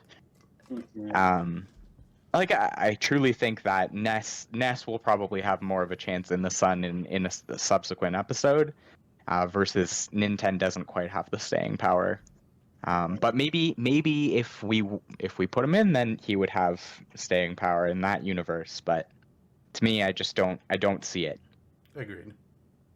Right. That's fair. That's fair. Okay, who do we talk about next? All right. We have 3 that are shared: Pit, Little Mac, Takamaru, and then there are the solo adventurers: Fighter Hayabusa and Mock Rider. I kind of feel like the next best debate to go with at this point is, and this could be neither character even, but I feel like Little Mac and Fighter Hayabusa occupy the same niche for this kind of a roster, and it's one or the other. Could very well be. Could very well be. Okay, who's going first? I'd like to hear what you think about Fighter Hayabusa. This is not a character I'm very familiar with. Yeah. This is the character, this was my initial choice where I'm like, I want to pick things that I know others won't, kind of for the sake of the discussion. I'm not going to be beat up and upset if he's not chosen. That already happened. Not like Donkey Kong Jr. Yeah. keep mentioning.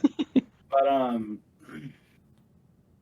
at the same time, it's an interesting realm to kind of traverse because yes, Little Mac and Punch Out had major success in the West in particular, turning into a crossover with Mike Tyson, turning into tournaments across the U.S.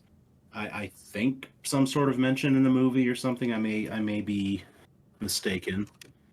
By that same token, pro wrestling did not have that same identity in the U.S. It was slightly worse selling. There was a 600,000 unit gap between Punch Out's overall sales at 3 million versus Pro Wrestling's at 2.4 million.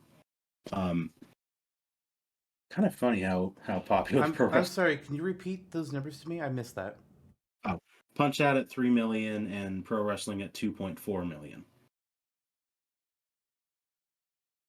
So, yeah, interesting times. Sorry, are you both still with me? Yeah. I just Still are. I was Okay. having to check something and I missed what those numbers were. I couldn't remember. I couldn't catch like which one was more.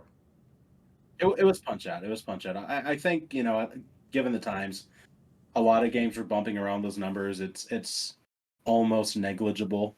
The sales difference I feel.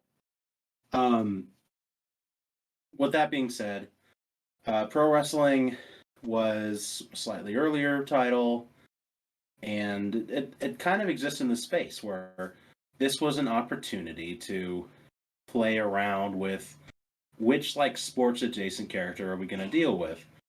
And I chose Hayabusa over Little Mac or other options like ice hockey players or a baseball player, whoever. Again, You also mentioned Starman as kind of sharing the same space as Fire Hayabusa. Can you go over again why what's the significance of Starman as a character, and why would you pick Fighter Hayabusa over them? I think part of that is just if you look at the two characters between Fighter Hayabusa and Starman, Fighter Hayabusa is just generic looking wrestler guy, big buff, he's got the championship belt on him. Starman has a little bit more of a more unique design, though not the most unique design character in that game, where he's wearing this whole pink bodysuit that covers up his face, has a blue star over it. Because, Star, man, he's a lucha wrestler versus Fighter Hayabusa, who's more wrestler. And then there's also an element of Smash boards and general modern day Smash discussion, where people look more at Starman because of that more unique quality of the kind of out there design and just being a luchador. Mm-hmm. Yeah, that's the popularity for Starman now in today's Smash community. But I eschewed Starman in this discussion because Fighter Hayabusa is the guy on the box. He's the first possible character on the character select screen you may roll over by traditional means, and right down to his looks, where he is that typical, the prototypical wrestler. That's why I chose him over Starman or other characters in the game. As far as why I chose him over Little Mac or other characters, I think a grappling character in the loosest sense of the word, he might have a couple of specials where he throws in the exact same way, or shoulder bump somebody, or steals Incineroar's side B. It's Fair enough. yeah. So it's I put him in a separate weight class from most of the characters, and again, there's not necessarily a wrong answer, but I picked the one that could jump. And, You ain't no way Fighter Hayabusa. Just pick. It's interesting picking these choices at the time because obviously Little Mac would be the choice we would pick now in contemporary times of the two. But these guys were mono y mono back in the day. So again, offbeat choice. Chose it partially for the sake of being offbeat, but I think there's a real argument there. Fair enough. Yeah. That is fair.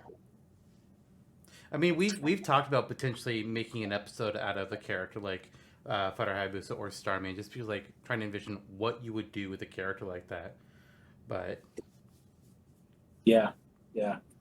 We'll get there someday, I'm sure. oh, most likely. Without a doubt.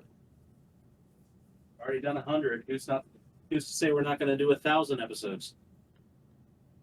Me. Do you know how many years that would be? I don't. Well, episode 200 will be season 8. But essentially, it's gonna be every 4 seasons we'll hit 100 episodes. Yeah. God, no. we will have maybe moved on to another podcast by then. Yeah, You know. PlayStation All Stars Battle Royale. Oh my gosh, I was going to suggest something like we talk about TV or something. Jonno and Zantok's Last Airbender retrospective with a bit of Scooby-Doo tossed in. James Gunn Scooby-Doo to specify. Yes, and James Pond as well. Our retro game review, Bubsy, have to play through all of them. Nope, we're moving on. All wrong. All right, so that's Jonno's pitch for Fighter Hayabusa. Let's chat Little Mac.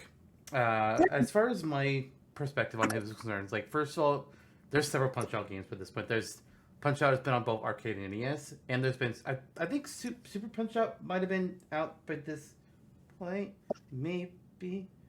I'm not confident, and now I want to check. Let's see here. Oh no, Super Punch-Out did not exist. Mm-mm. That would be 1994. But what about? But the other thing with Punch-Out, I'm also checking to see if this existed yet. Oh, it did. Mike Tyson. Mike Tyson's Punch-Out. 1987 is when it released on the NES. Wow. There were some other games that exist that had like some celebrity involvement. I don't know if this one was in by 1989, but we all know Shaq Fu, right? Greatest game to ever be made. Greatest game ever. Absolutely. And I feel like having Mike Tyson be attached to the Punch-Out franchise, and then having the guy that beat Mike Tyson in this Nintendo fighting game, I think there's something to be said for that. Not even just like on the character alone, but approaching things from like a marketing perspective. I think there's something that you can do with that. I think it's interesting that Mike Tyson, obviously the money was involved, but that he, knowing the kind of person he is, allowed a fictional video game character to beat the crap out of him and beat him in a battle. Yeah. I mean, he also found out, like, there's some interview with him, like, years after, I want to say it was after the Wii version of Punch-Out. Some guy, it might have been leading up to, I'm not really sure. Some guy asked him, was like, oh yeah, did you hear that they're making another Punch-Out game, but they're not having you in it? And his response was essentially something line was like, well, it's not going to be as good without me in it. It's just not going to do well. It's like, dude, what? Okay, sure. Mike Tyson these days sells CBD gummies that are ear-shaped. Just as a sidebar. That is a good sidebar. Why didn't Have we you tried pick them? him? No. Okay. Not yet, anyway. I kind of I do like the idea about Fighter Hayabusa and Little Mac filling the same niche, and I kind of think that even just looking at them on the screen as we've been talking, I kind of think that they, if you kind of narrow your eyes a little bit, you start to see that they're very similar characters, and It's pretty much you have a boxer versus a wrestler. yeah. And I do kind of think that with Legacy, but also with the celebrity crossover, I kind of think Little Mac is our go-to on this one. But who's to say if Little Mac makes the final roster? It's true. I do think that from this discussion, we can probably say, and correct me if I'm wrong here, Fighter Hayabusa is out. Is that fair to say, Jonno? Yeah, I guess it's 2-1 again. What can I say? It's the trend of the hour. True Well, yeah, enough. I think Little Mac's a fine choice. I think Fighter Hayabusa would be more fun to play as, frankly, but that's not here nor there. I tend to agree. I tend to agree, but I think that for me, the popularity of the character and the kind of marketing appeal of the character that, fought this legendary boxer and won, like I kind of think that has more mainstream appeal. At least maybe that's again a Western centric opinion though, That's why versus pro that's fair. wrestling. I don't believe Mike Tyson's Punch Out was available in Japan. Although you could make the argument they are gearing this towards the Western market nonetheless because it's their primary market. It could be our one Western character. Potentially, we'll see where the rest of the discussion goes. All right, but to confirm, Little Mac not being added to the roster yet, but Fighter Hayabusa is being dashed. Wait, why aren't we adding Little Mac to the? Oh, yeah, sure. Well, just because the debate wasn't necessarily if we're strictly speaking adding one of them right now. It was more like, okay, we'd only have one of them. Which one would it be? And if we're saying Little Mac here, then Hayabusa, Little Mac could still not make it over other characters. We don't know. Well, I kind of want to talk through this then as well, because if we think about Fighter Hayabusa versus somebody like Mach Rider, or Takamaru, does he have a strong character identity, independent, enough so that we could include both characters? Is there room for both? I tend to, versus Mach Rider versus Takamaru. I don't think so. Only because these are both sportsmen, right? They're both athletes that fill the athletic niche, whereas Takamaru and Mach Rider do represent other genres, other character archetypes. I agree. So I feel like Hayabusa is probably out at this point. But Mach Rider or Takamaru or Little Mac maybe next. We'll see where that discussion goes.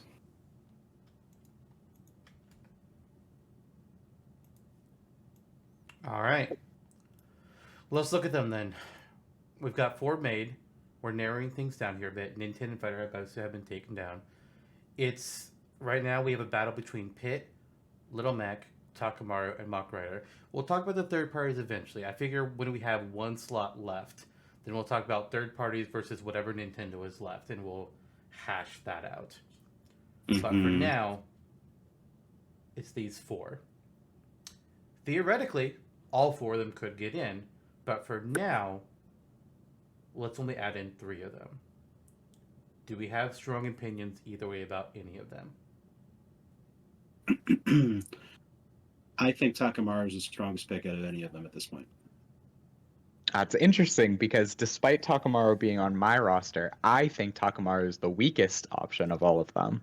Ooh, interesting. Because I think Takamaru and Pit are the strongest 2.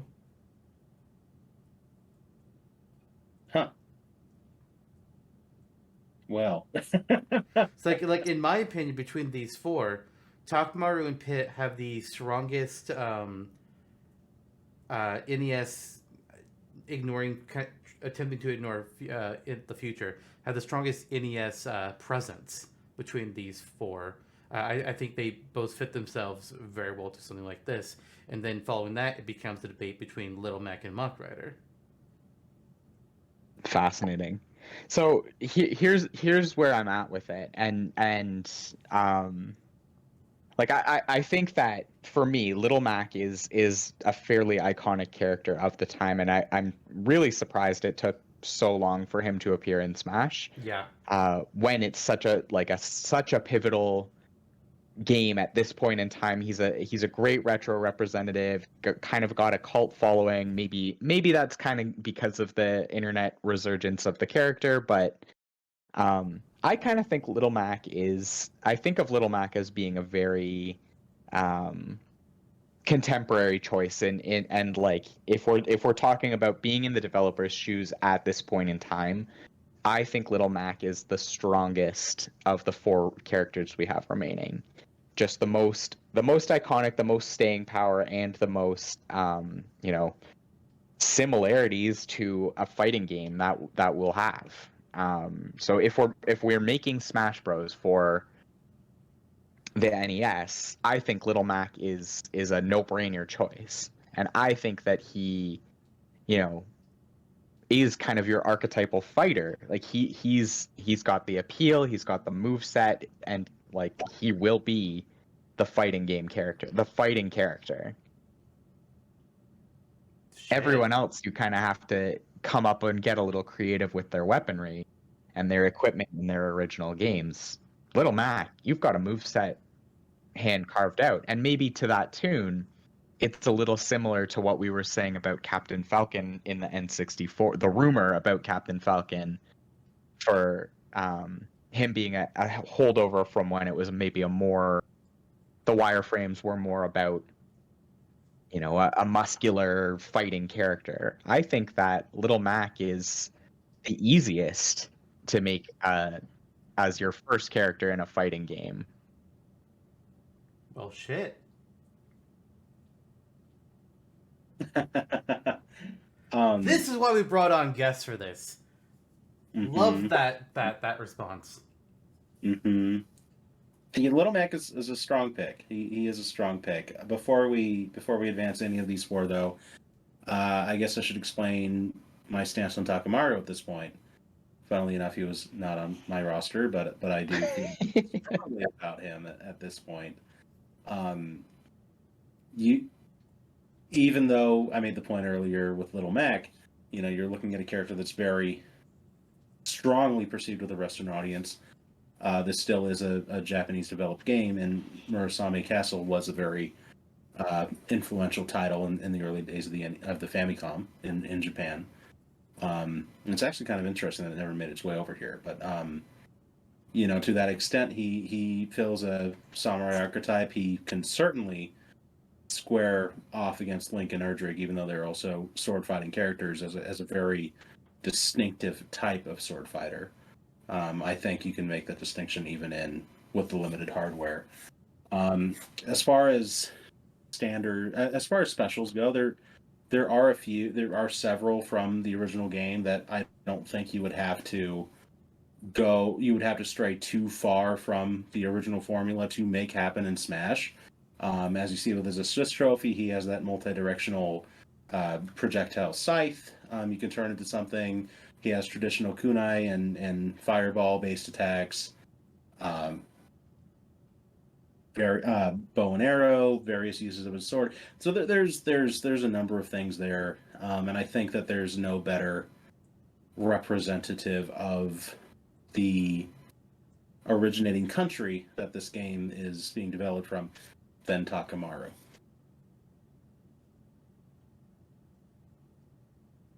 Interesting. Mm-hmm. Zantok, your take? So let's talk about Pit. What? I said that I thought Pit and Takamaru were the strongest two. You two are talking about Takamaru and Little Mac, so I'm going to talk about Pit. All right, then.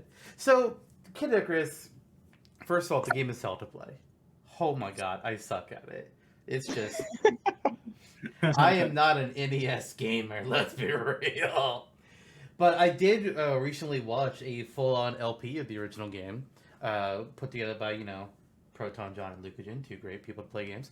But it was a good thing because I was able to see how the entire game plays out, because I hadn't actually seen the entire game in its fullness before watching that. My only real experience was Kid Icarus Uprising, which amazing in its own right, but it doesn't exist yet.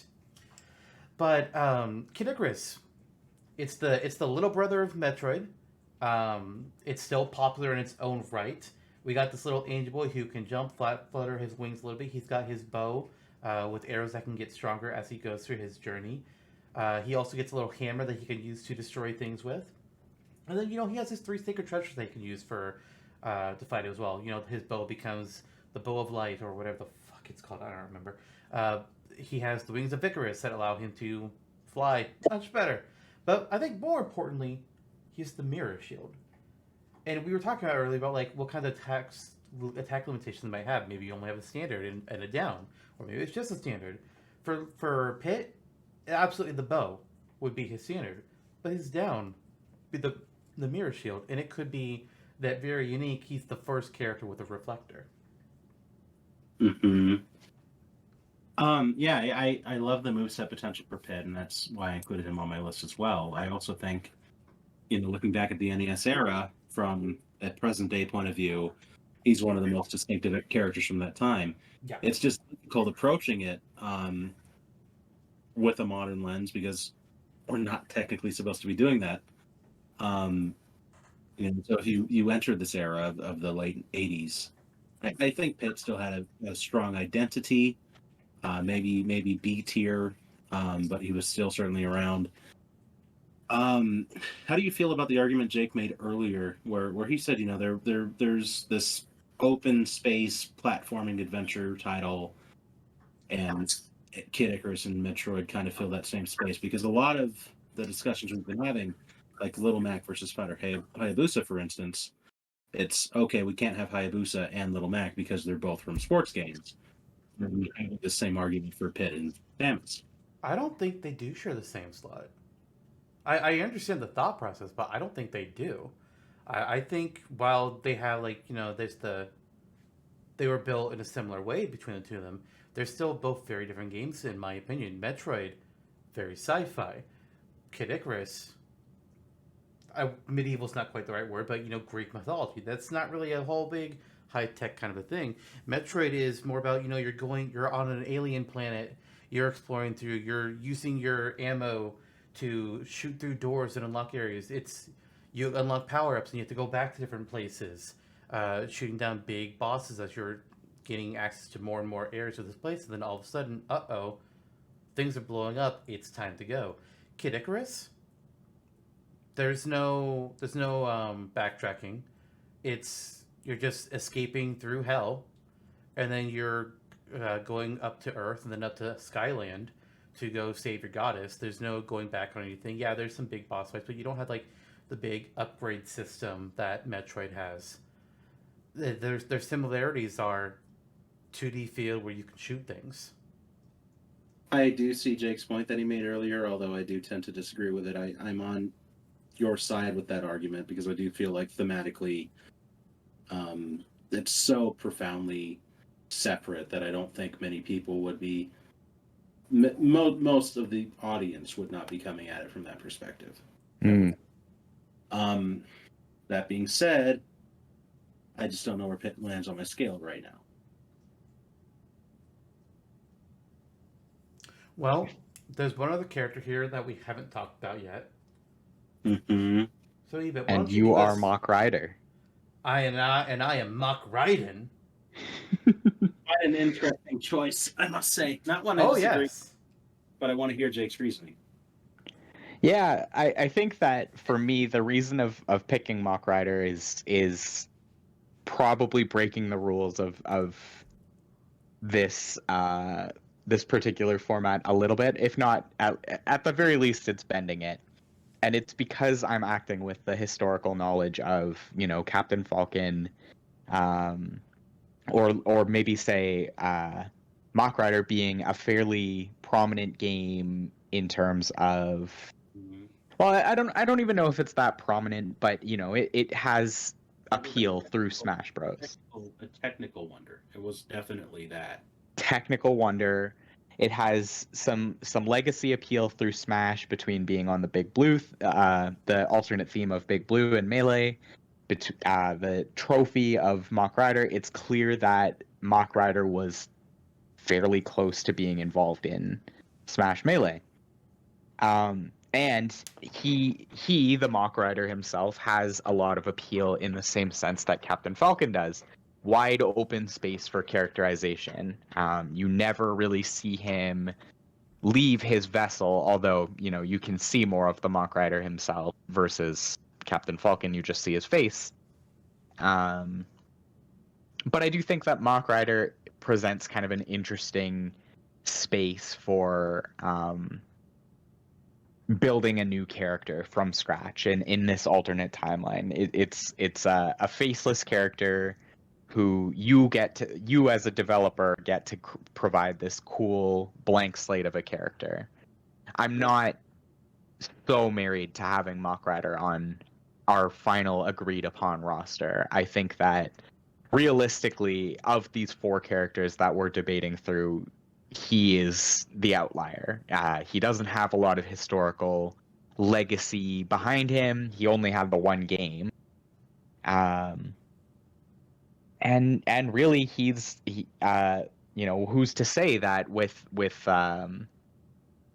without Fox, without Captain Falcon, without other characters that you didn't see outside of their vehicles, like what would Nintendo have even picked to make such a character at this point in time, when they have other options like, say, Fighter Hayabusa from Pro Wrestling, or Takamaru, or Little Mac to choose from?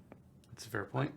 It's an interesting point that you make. On that same measure, I mean, we know there's certain things you could do with Mach Rider out of the bike, and I think if push comes to shove, one of his de facto special could probably just be running people over with the bike. Wario side special. Yep. Look at other side-scrolling, games of the era as well, though, that were racing adjacent, or like maze-like games where you pilot a vehicle. There was City Escape at the time, very very early arcade NES port, managed to have a vehicle, a car, playable on a 2D plane. Who's not to say you can slap Mach Rider in his bike at all times? As I know, Lister hates that idea, even in modern iteration. It's just hard to envision it working. Right. Although, I think in an NES scope, it's a little easier. It's a cheaper. A simpler plane. You slap him on a bike, and his standard special is shooting, and his up special is popping a wheelie. So what you're saying is, for his standard special, he wields a gun. Yeah, those dual machine guns on the side of the bike. Yeah, and he's kind of a bruiser character. Like, if you put him outside of the car, outside of the bike rather, he can use the oil slick from Mach Rider, or the chain from Mach Rider as a whip. There's stuff to do there. It is naturally the outlier pick, right? I mean, Takamaru, Pit, and Little Mac are more so titans of their era. Mach Rider was also well regarded, but not to the same degree. It's not to say that it doesn't have a place here. It's an interesting point of discussion. It's the wild card. Thinking critically about, for example, like the speeding through the stage aspect of it, I'm not sure that in programming world, like in a programming stance, like you wouldn't necessarily be able to create that illusion of speed in a fighting game just with graphical refresh times and even like graphical trickery that you could do.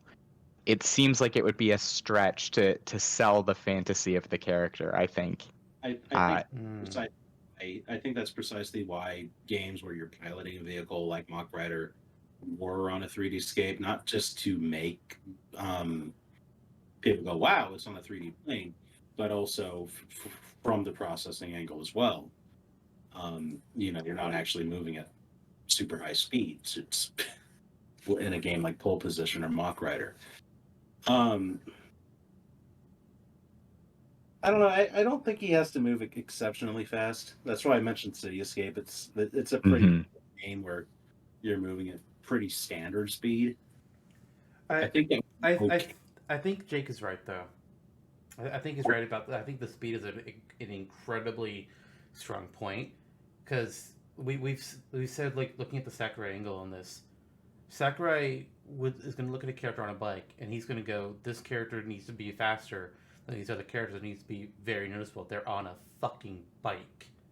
And if they're not, then he's not going to add that character. Mhm. I think I'm in a place where I think Mock Rider can probably safely be eliminated from the list. If we do that, then that essentially means we can safely add in all of Pit, Little Mac, and Takamaru, and then it just becomes a debate between the third parties. Right, because the rule in place is we can only pick one third party. Exactly.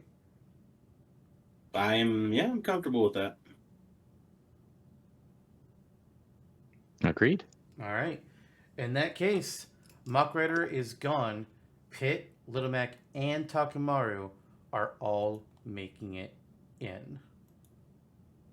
Okay. All right. While I update the graphics for that, let's have one of you two start with your argument for your third parties. All right. I suppose I will help rip off the proverbial band-aid with a third-party discussion. I'm gonna make sure I'm not wrong here. Besides Teenage Mutant Ninja Turtles, Okay. I can't wait to find out where this is going. Dragon Quest III is the best-selling third-party title on the NES and Famicom. Wow. Uh-huh. Teenage Mutant Ninja Turtles has a 1.05, no, about a 100,000 sale lead over it. And those were the Ninja Turtles. They were huge. Still kind of are. So there's that to take into account. So it's funny, right? Because most of that is ubiquitous with Japan, I feel. Like, Dragon Quest was popular at the time of the States, but nowhere near the fever pitch cultural frenzy that it has remained in Japan. Although, Brief note on that: Dragon Quest was not popular in the States when it started out. It very much did not do nearly as well in the States. That's actually covered in the Final Fantasy video I was talking about, where the Square Enix devs were pretty much celebrating the fact that, holy shit, we outsold Dragon Quest in the States. Oh my god, we might make it somewhere. It's funny that you said Square Enix and Square just out of habit. Square, yes.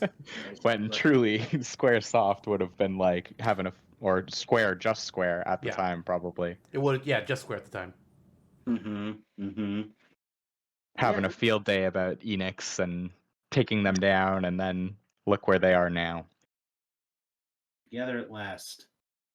I mean, there were a bunch of people that thought that Square was crazy, but also brave as hell for trying to challenge Dragon Quest when it was the only RPG on consoles at the time. They're just like, you're gonna try and compete with them?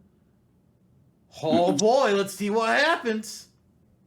And it's easy to see why, right? Like, if, as Jonno says, the number one best-selling NES third-party game is Dragon Quest III, you'd kind of have to have some cojones to go up against that. And DQ3 wasn't even out yet by this time. I said DK3. Anyway, yeah, I mean, there's that point. It was a cultural phenomenon at the time, at least overseas, which I do think accounts for something. If the argument for Little Mac could be the influence it had in the West, we can certainly have the influence it had in the East be an argument as well.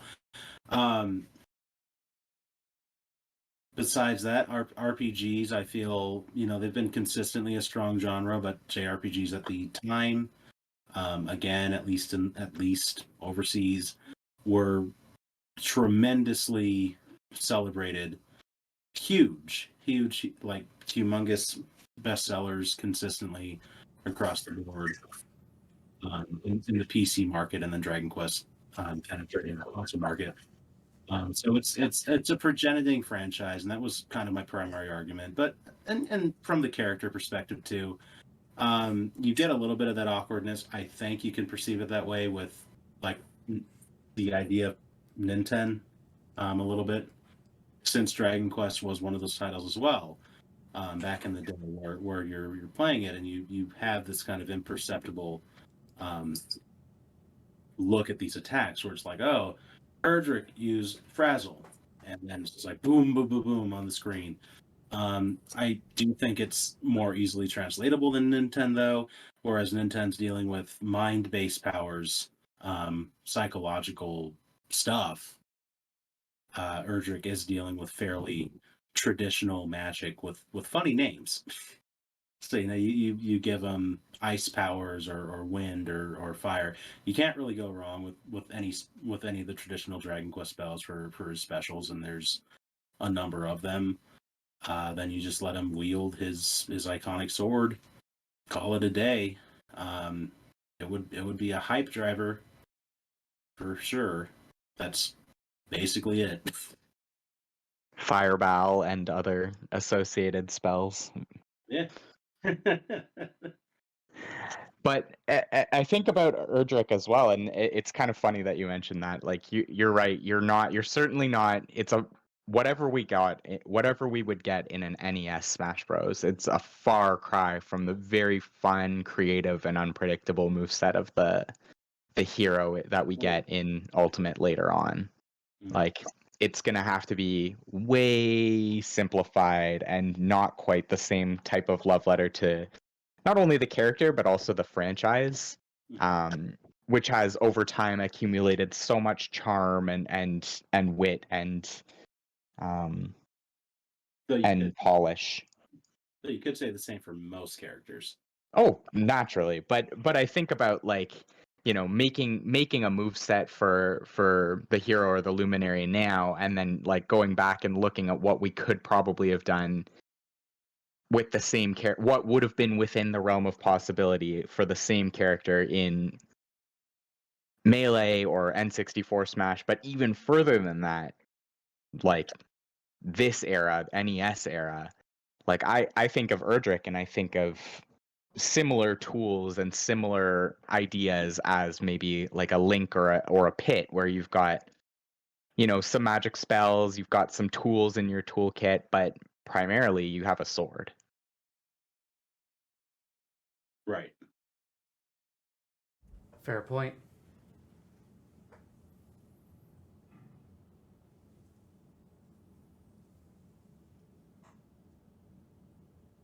But that said, you know what? Dragon Quest is a pretty iconic franchise, especially in Japan, and that can't be undersold at all.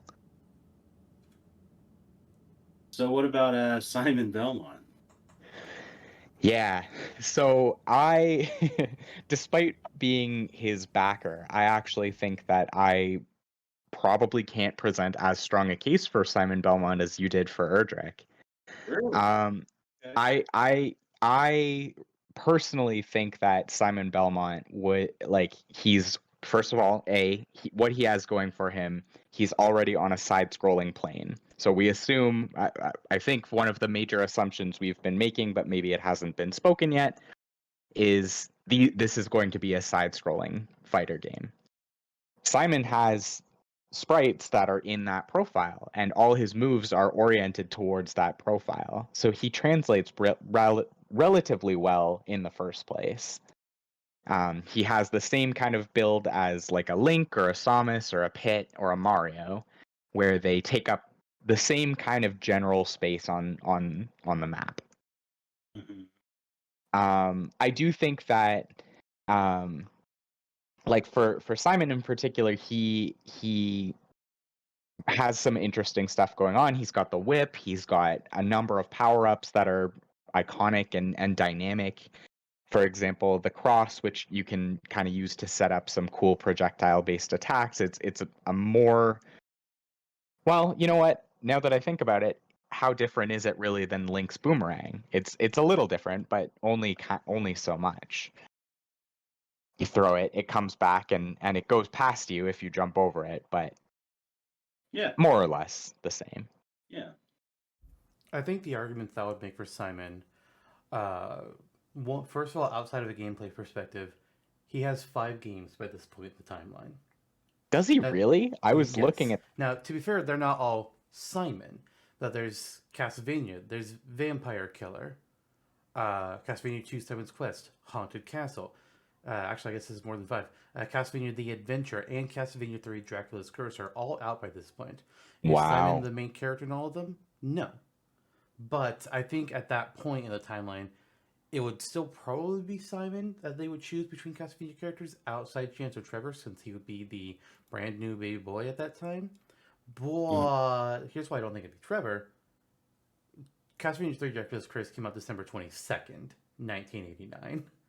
So I don't know that they'd go Trevor. Unless, again, there's the whole promotionary viewpoint to look at. Right. But, nasty. Right. Actually.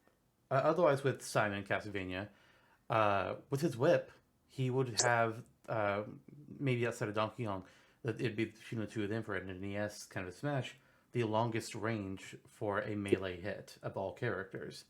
And that's something to put in his unique bucket. As far as like other tools are concerned, and worry about the cross being like the boomerang, well, true. There's also the holy, what is it, holy water? I think it is that he throws. Yeah. That they could do instead to like lay a trap down, or the axe that flies upwards at a different kind of angle that other attacks would. Mm-hmm. Yeah, I think there's ways to orient it to make it more unique compared to Link and other characters, and the moveset essentially writes itself in a very similar way that it did in Ultimate for Simon. We talked about characters who, may have better promise if we stave off on them and introduce them later on. But I think Simon is somebody who can one-to-one naturally involve if he were to be included now. I think he's a very strong choice. It was close to being my choice. I kind of felt like someone would have ended up presenting him, so I veered. But yeah, naturally a strong choice as a platforming character already coming from that gothic perspective. It's a new angle that would otherwise be unrepresented, and he is the most ubiquitous franchise from a sheer like these games are in the arcades, on the MSX, on the NES right now, and there are 6 of them. That's something that Mega Man nor Erdrick could say. They could say, "Oh, I have 2 games out or 3 games out, not 6." So now all this stuff is Mega. And in comparison to these two other two, Mega Man's the baby boy because he's only had 2 games by now, between 1987 and 1988. So he's got a lot less history behind him than the other two. But I think it's just as strong, honestly. His games play very differently than either Erdrick or Simon do. It is 2D side-scrolling platformer, but Mega Man is all about projectiles. That's all he has. Hell, even in Smash, Sakurai forewent the traditional A combo of punch, punch, kick, and the side smash of being some kind of physical move with Mega Buster shots, which is Right. wild. And still, sometimes when I play as Mega Man, we're like, oh right, I can't do physical attacks really outside of like aerial moves or up and down smash. I've changed my strategy a little bit because I'm typically, an in-your-face brawler when I play Smash, so Mega Man's a little bit rough for me. But one thing that Mega Man absolutely has, gameplay-wise, is a lot of different projectile attacks.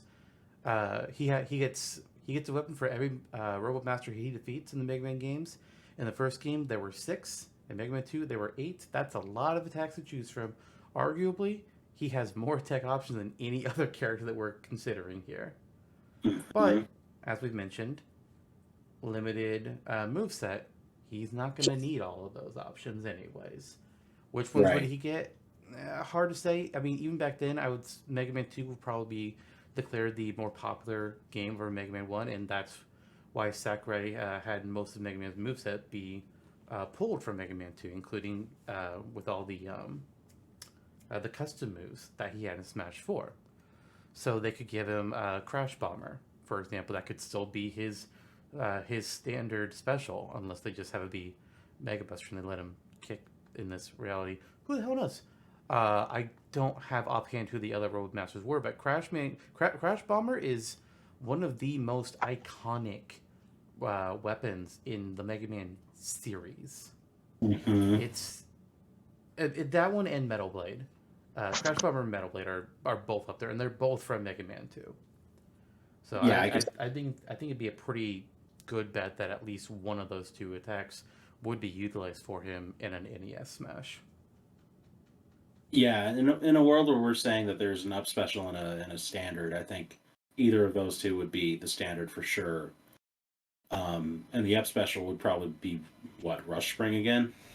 I'd have to check and see if Rush existed yet. He may not have. Think he did? In two? I'm not sure though. Then there's that tornado blaster. I forgot the. Yeah, they could do the tornado for his out special if they wanted to. No, Rush did not exist yet. Rush didn't come into play until Mega Man 3. Wow. Yeah. Jeez. So Rush would definitely not be the up special. It's like, nope. Let's see let's see what else he could have though. What could they make work here? Airman's air shooter could work. Yeah. I guess they could turn Time Stopper into a teleport. That'd be funky. The first teleporting character in Smash. And it's fucking Mega Man? What? Wild. Too bad we didn't include Ninten, because then it could have been him. Still not too late for us to go back and. I mean, you're right. We could say screw the third parties and throw a previous Nintendo character back in here. I think for all of us and all throughout this episode, I think we've been talking about how vital the third party ecosystem has been to Nintendo's success at this point in time. I think it would be a big surprise for us to not then go ahead and put a third party in. It'd be anticlimactic to not put a third party in. To a certain degree, absolutely. All right. Well, we've kind of made our arguments for all three. There's certainly cons for each as well, I suppose.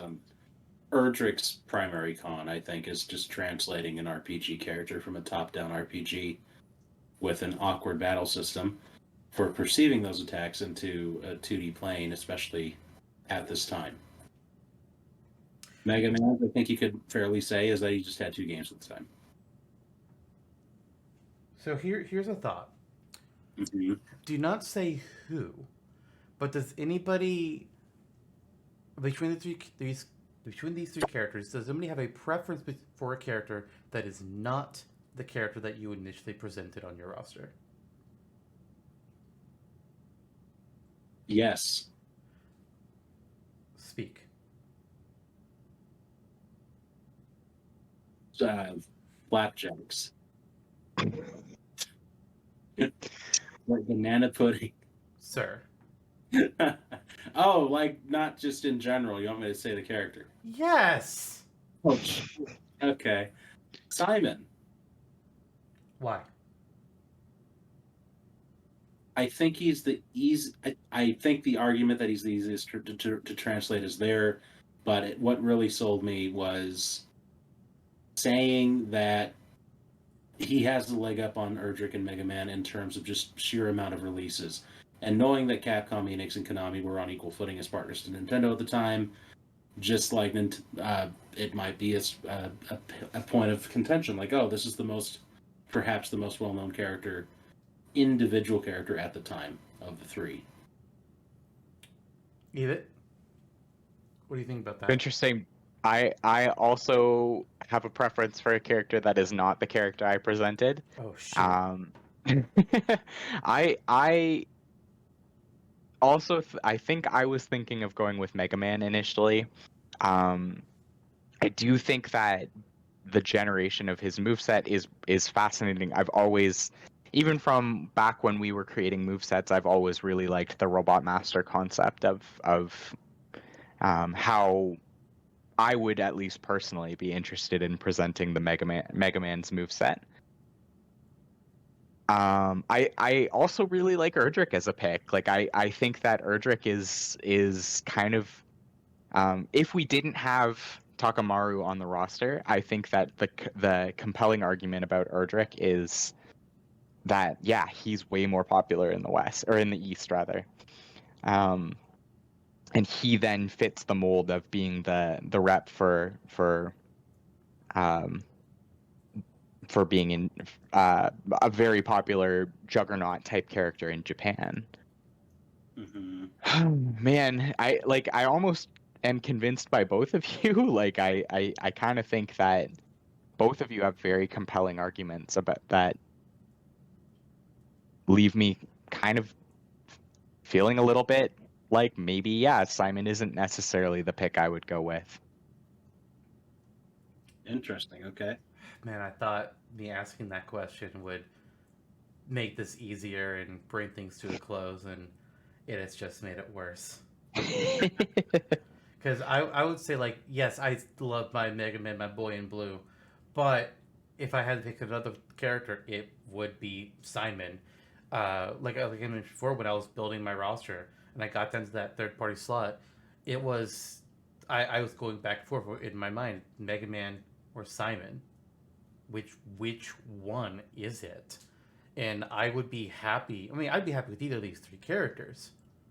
But Simon and Mega Man, in my mind, the way I look at things, they're above and beyond any other third party pick it could possibly be.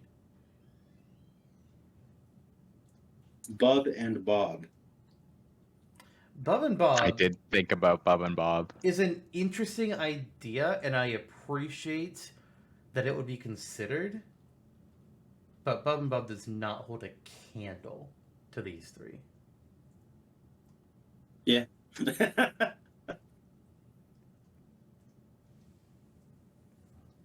Hubert. Worse than Bub and Bob. Oh, Mappy. Worse than Bub and Bob. Taizo Hori. I'm going to say worse than Bub and Bob, but it's closer. Okay. And very interesting indeed. Warrior of Light. Oh, that wouldn't be called Above Bob and... Yes, it would. Oh, it would? I mean, he'd be called a fighter at this point. Because, yeah, if we're at the Dragon Quest 3, Final Fantasy 1 is out by now. Oh, yeah, that's true. Power Prokun. I don't know what that is.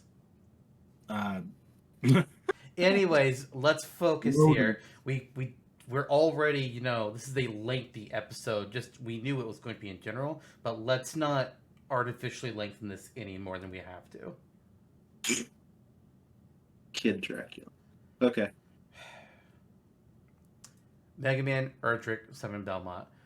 My thought process is Mega Man or Simon. I forgot your name. Jonno. Wow.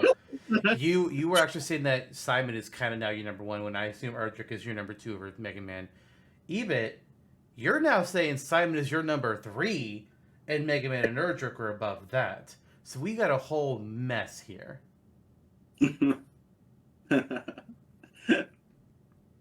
I've made my case. Simon is, I think, the one that I'm sticking with here.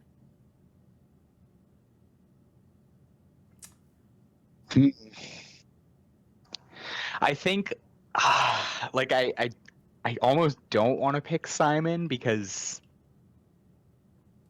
I think Simon might be my pick as well, but I almost don't want to pick him because I do feel Mega Man was so high on my list, and I do feel like Jonno had a very compelling argument for Erdrick, but I also feel like Erdrick might be better served later down the line, maybe not necessarily analogous to when we released him in this timeline, but I do think he's better served by a more modern ethos of game design, whereas Simon is more of a fit for this time. I absolutely agree with that. I think Erdrick is, if we weren't restricted by NES limitations, I think Erdrick would be a very strong choice. But because we are dealing with NES technology here, he is very much held back, much like other characters would be held back in this kind of a thing.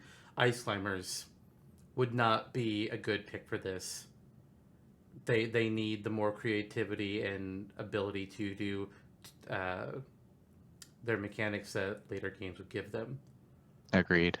And then between Mega Man and Simon, I mean, the two of them are like a centimeter away from each other, from me. Mm-hmm. Like Jonno's feeling Simon, you nominated Simon. I know you kind of felt less on him as we were talking about the other characters, but honestly, Simon fits the bill extremely well. He's got more history, more legacy. He has, unlike Mega Man, who has just like a bunch of options, you pretty much have to choose between them all, and none of them are truly, technically speaking, none of them are truly iconic to Mega Man's core character at that point. Besides just Mega Buster, Simon has all his tools right there. Castlevania is already built by the time Simon's first game exists. I think it's Simon. Alrighty. Let's lock it in. Final vote. Let's lock it in. Lock it in. Smash or Dash style. Jonno, Mega Man, Erdrick, or Simon? Who's your pick? Simon Belmont. Eebit, Mega Man, Erdrick, or Simon? Who's your pick? Simon Belmont. Zantok, Mega Man, Erdrick, or Simon? Who's your pick? Piranha Plant. Wait, fuck. No, Simon Belmont. There you go. All right. With that, why is this thing not working correctly? Anyways, Mega Man is out.